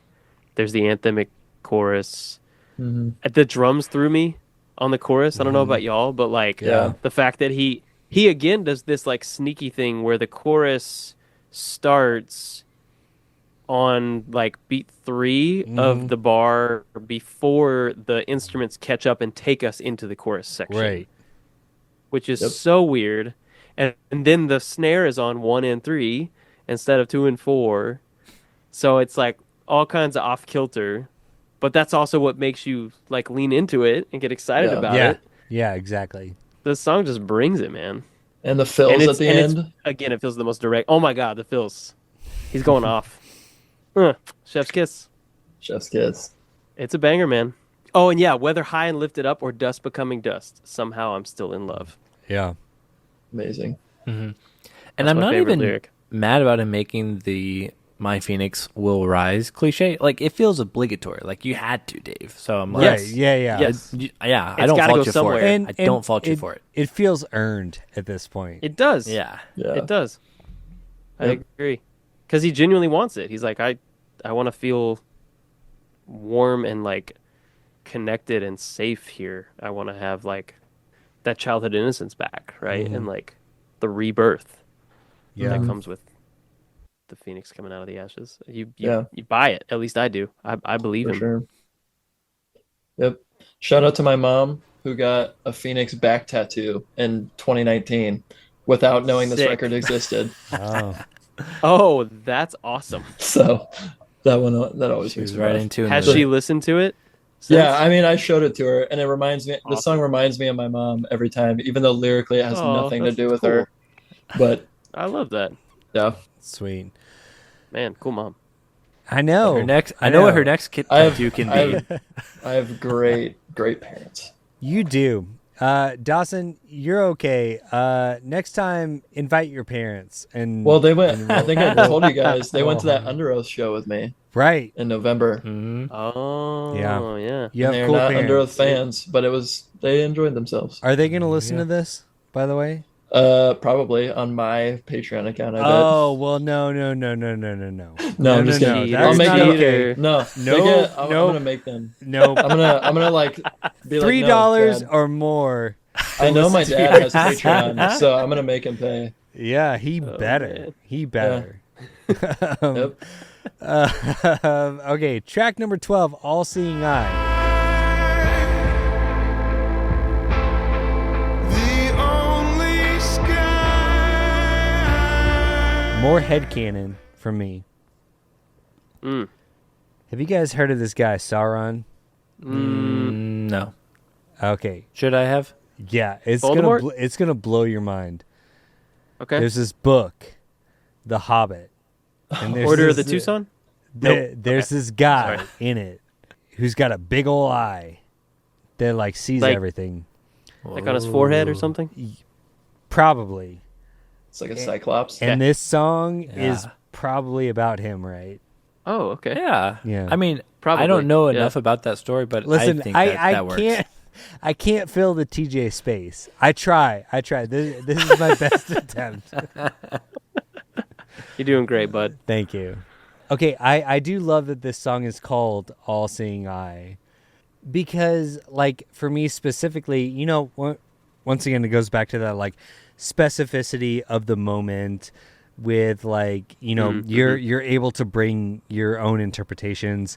Like, and me at this age, I was, like, incredibly into Lord of the Rings. And, you know, this whole song is, like, you know, I feel like the sense I get is, like, it's dark. It's either, like, in the middle of the night or, like, early morning, and you're kind of leaving everything you've known. And then to tie it specifically to, like, Lord of the Rings, like, this was the point in my life where I was, like, really into Lord of the Rings, and that to You me, mean not like, still even so? no, I don't like nerd stuff, guys. Oh, okay. Come on, come on. Yeah. Me and Of course Dawson, not. we're like Okay. we're We're like You're always bros. hooping We're- it up. We You're do cool- dude cool guy stuff. basketball b-ball guys. bros. Yeah, Yeah, and one mixtape or something. totally. NBA Jam. Yeah, That's like, it. Okay, I will play NBA Jam. Yeah, but you know, I get a sense of like a child feeling impending doom, right? And then like when you don't have a lot of reference points for that, I do feel like the all-seeing eye within Lord of the Rings is like a really good introduction to that, like that type of adult anxiety, right? Like you know, there's something that's like watching over everything, and I feel really anxious, but like I can't put words to it. So like this song like really hit me in that specific way, right? Like it feels like a child trying to like reconcile all of this anxiety about like a big life decision that they have no control over, right? Yeah. Yeah. Well, to me, this song, like with specifically the drum part where it's like the doom doom doom doom, but then it does the guitar where it's like delayed like that too. Right. And to me, I always thought that it was like a heartbeat. And so Mhm. like it kind of, yeah, like it's that human, like it's relating all these things to the human body, which I think with the anxiety, I Yeah. think goes well with that. Mhm. Being woken up at 4 a.m., Hmm. like Right. scared stiff all of a Yeah. sudden. Like, Yeah. Yeah. yeah. Half asleep. Drum And part it's interesting also, too because oh, sorry, go ahead, Dawson. I was just gonna say the drum part too. It feels like you're like entering like a lair or like castle of sorts. If you're like in a video game or a movie or Ooh, something, yeah. it's like you're like, and I'm gonna go see the all-seeing eye. Mm-hmm. You're Mhm. entering the Tower of Barad-dûr. There you go. I was waiting for it. Wait, Josh, you said you didn't know anything about Lord of the Rings. I'm sorry. I Oh, wanted to be nerd. I wanted Nerd to be alert. cool. Nerd alert. Basketball guy too. I'm sorry. Sorry, you can't be a b-boy. We can't like all be us. cool guy basketball guys. Boy. Barad-dûr. What is that nonsense? Man, okay. For real though, good song. Yeah. Yeah, No. it's a cool, like, slow-paced moment to kind of prepare us for the end, right? Yes. Penultimate Like, is the perfect yeah, placement little for it. spacious. Mm-hmm. Yeah. And there is a little nature to it that feels like, is this good or bad? The all-seeing eye, the only sky I've ever known, Right. right? How can this be goodbye? There's like a feeling of like, well, there's a goodness here, and it's not all, doom and gloom, but Right. there is that too. Yeah.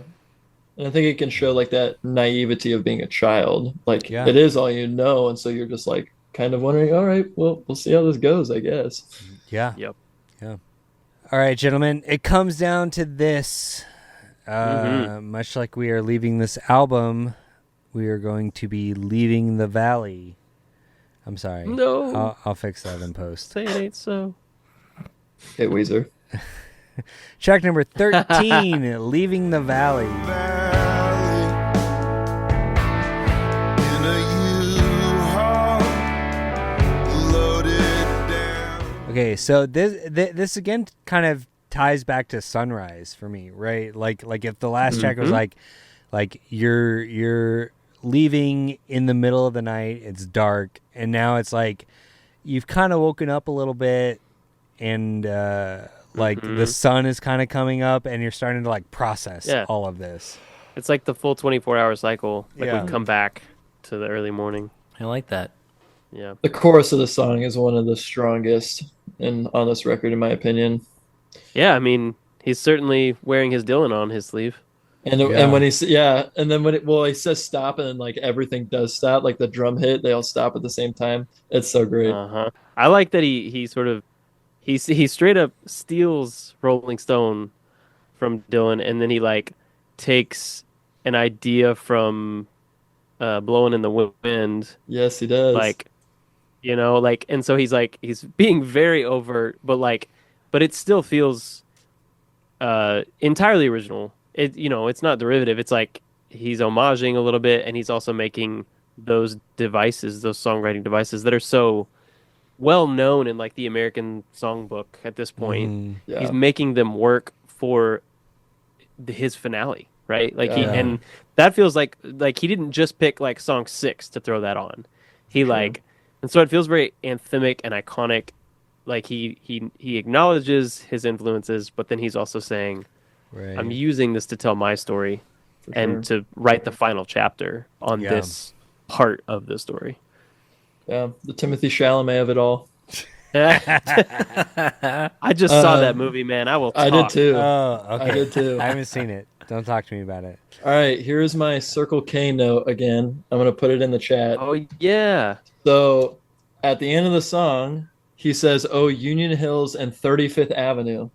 So I Mhm. looked up in Phoenix, Arizona, Oh my way. god. Union Hills and 35th Avenue, and there's Oh, a that's Circle K awesome. gas station.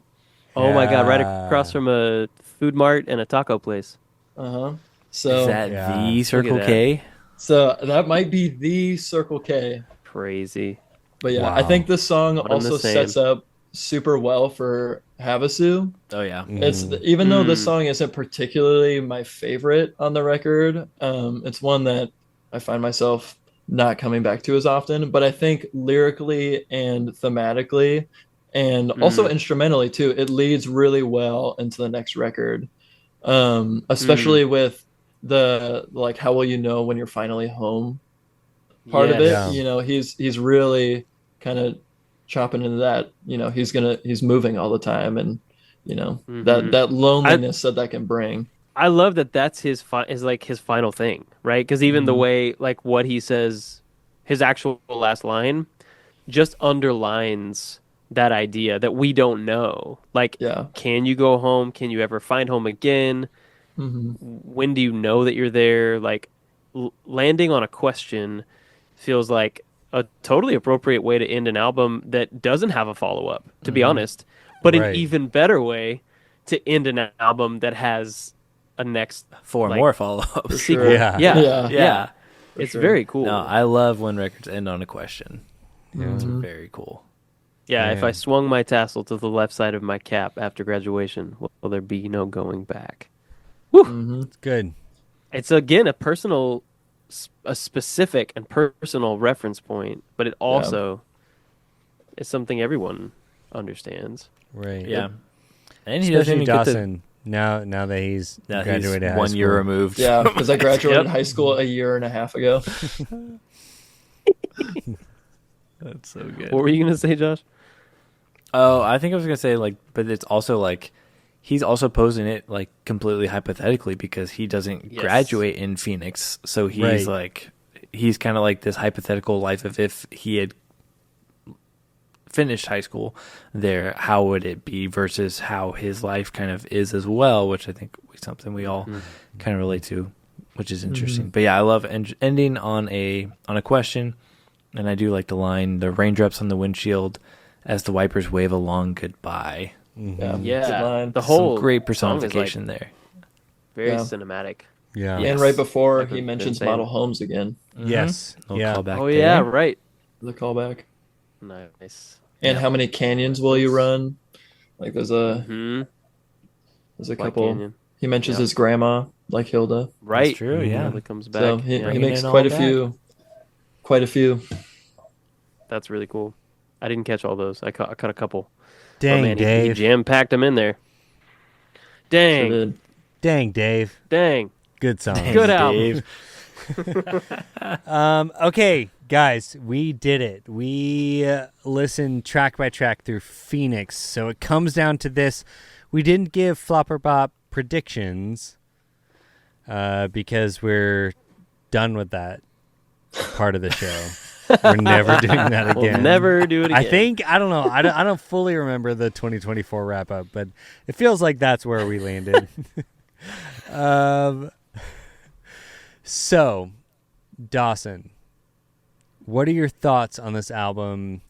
You know, as a listener before coming on CJN, and then after, did we make you hate this album?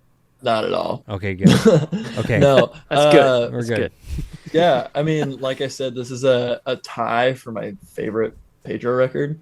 But like, yeah, like the song changed the way that I thought about a lot of music because of David's lyrical approach with it, and how like, oh yeah, I'm just gonna write about all of these childhood memories of mine and how they've like affected me. And then just at the time and the place of when I first heard this record too, I was like just starting to write songs. And so, you know, as a songwriter, like one of the first things that you are learning with like writing words is to leave space. You don't have to jam in a million words, you know? And so this album was like me learning that, let alone all of the personal things that I shared of like it tying into all these very specific moments of my life. But we can also, I really appreciate David writing this album now, like 20, 30 years later after all these things happen, because he comes back to me, in my opinion, with a like sense of maturity of all of these. Like he's processed them and had enough time, and maybe even used the songwriting process as a way to process them. Yeah. Because I know for most songwriters, that's a lot of what that is using music to, process what you're doing, and things that have happened in your life. But just overall, like vocally, to me, this is like David at his best.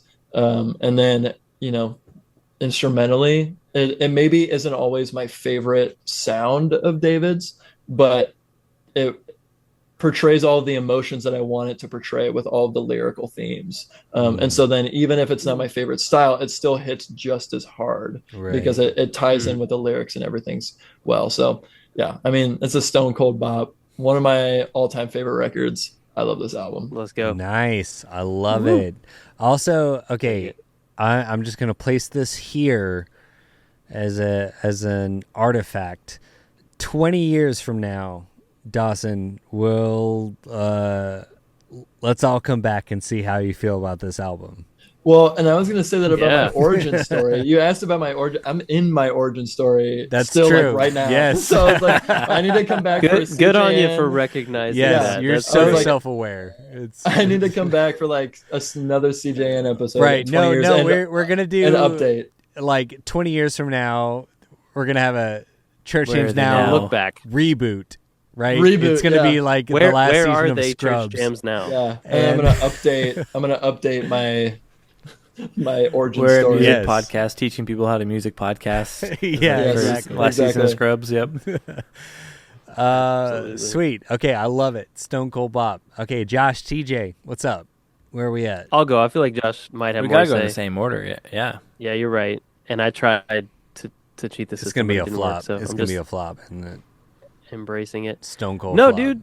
No, man, this thing's a bop. Okay, good. I really liked it. I feel like I set this up appropriately when we covered Pedro before, but and like I said earlier in the episode, like I see a lot of growth and evolution in Dave as a songwriter that just happens to click with me more where he's at in this series of albums. Right. And I think it all makes a lot of sense, right? He's older, I'm older, blah blah. And I like, got more into him when he was in a period where he was learning, I think. And so I saw him working out his songwriting chops and like his process and figuring Right. that out and dialing it in. And I was like, I'm on board for this. I like this.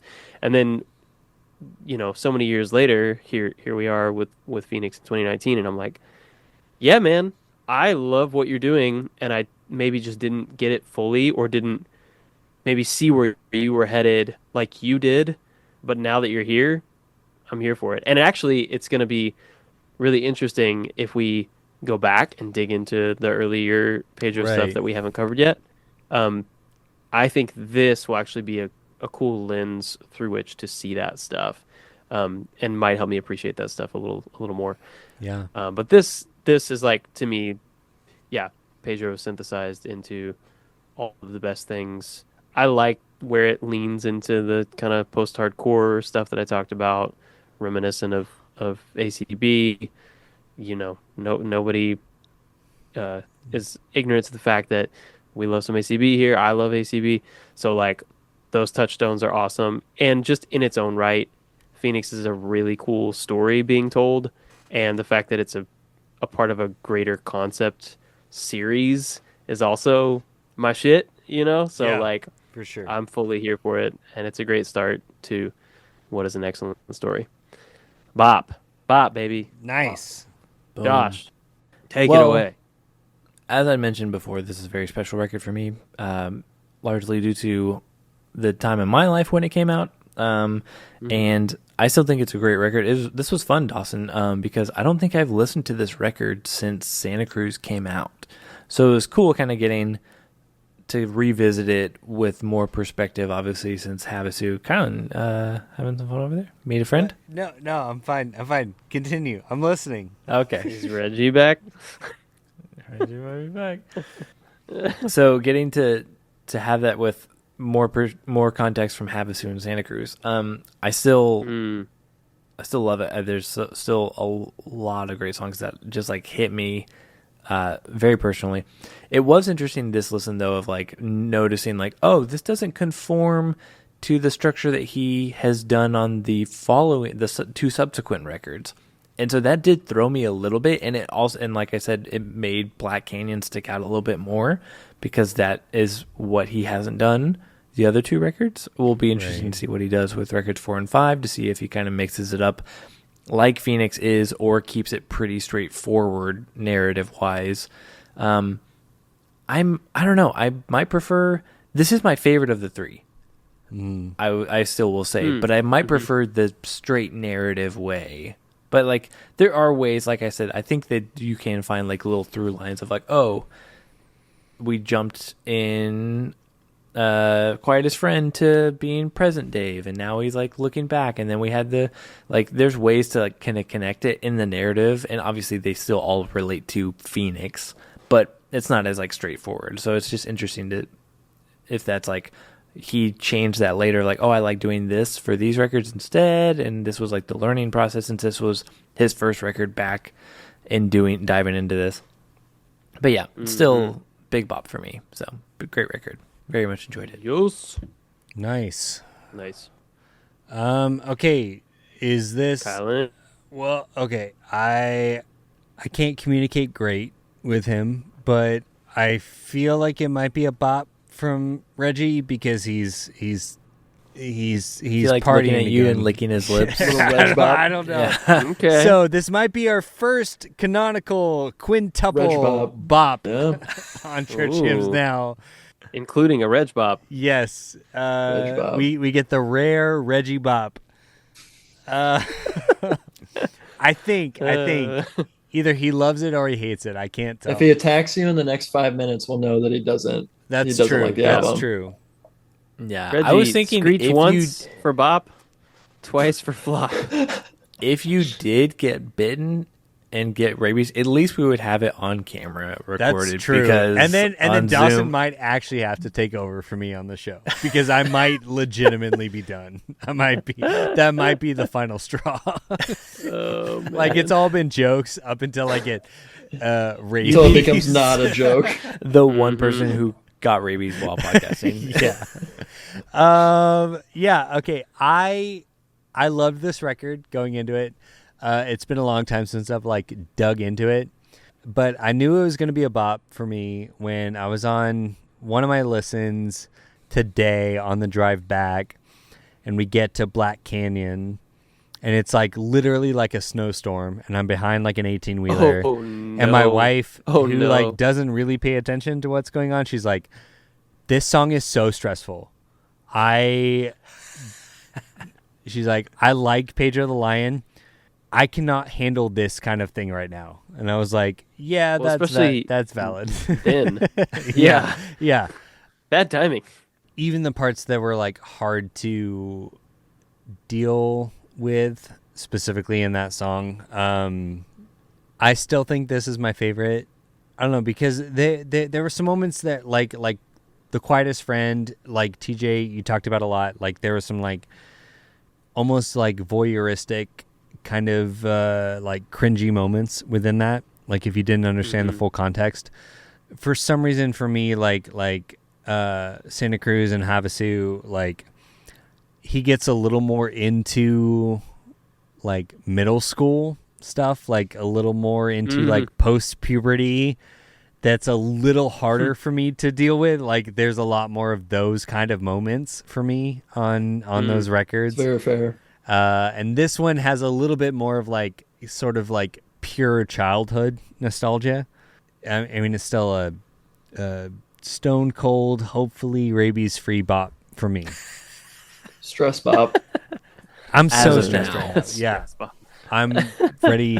The second we stop recording, I'm turning off the space heater. It's 18 degrees and there's a bat in my basement. So I'm about done, but this has been so much fun. Dawson, do you want people to follow you online? I don't ever know how this goes. Yeah, I mean, I've got plugs. Do 'cause you? I'm more, yeah. I am. Okay. Well, hold on. Well, we'll save it for the Patreon. Kyle's shutting All it right. down. Shut it down. JK, this is the Patreon. Okay, Dawson, where can people find you online, man? What's up? Well, what do you want us to know? So this Saturday, I'm going into a studio to record an acoustic EP. What? Let's Wait, go. hold on. My guy. Why am I Very not cool. producing it? I produce every other thing tangentially revolved in CJN. All right, we'll work on my next full length. All right, let's talk about it. We'll do There it. you go. All right. And then I'm in a band too You can find us on Instagram at Intramurals Band, but it's spelled Intermurals. So it's spelled Okay. wrong because my buddy Owen didn't know how to spell it and he misspelled it, and we thought it was so funny that we kept it. Nice. Love it. That's the right move, objectively. It is. Real If you Led want to Zeppelin find move. all that, just follow me on Instagram at Dawson Westfall. The link to my band is in that, and I'll be posting about my acoustic EP in that. Okay. So Sweet. Yeah. Are you Excellent. gonna send us the tracks before the masses? Come on, man. at least the singles. You know. Okay, come on. Do we Come have on. to sign up for the Maybe. OC Super Dawson? Super Dawson Dawson. tier? No. That'll be right. out of pure friendship. All right, Cool, man. perfect. Appreciate Love it. Love it. That's awesome, man. I can't wait to hear it. Yeah. Thanks. Sweet. Okay. Normally I do our Patreon stuff, but this is already on Patreon. So if you're here, tell us if you made it this far. Tell us your favorite song on the album and your favorite bat story. I don't know. Man, let's just keep going. I've got a lot of bat stories. No, So, no, Colin, why don't you no, just sit no, right here I'm- and listen to them all? No. Where's I've Ozzy got- Osbourne you when got you need plenty Plenty of of time time. to kill, right? Yeah. Yeah. Ozzy. Dawson, this was so much fun. Thank you for bringing Yeah, this this- record to us. Yeah, this is rad. And This is I great. guarantee it won't be the last time we As talk. long as Colin doesn't get rabies. He says Yeah. as Yeah. he almost inevitably gets Hopefully. rabies. Mhm. Okay, from all of us here at Church Hymns Now, Dawson, do you want to give our closing? Can you do it for us? You already did the theme song. You got to close this I out did. too. And That the is true. research. May all your favorite bands stay together. Peace out, Mom Prayers. Peace out, Mom Yeah. Bats.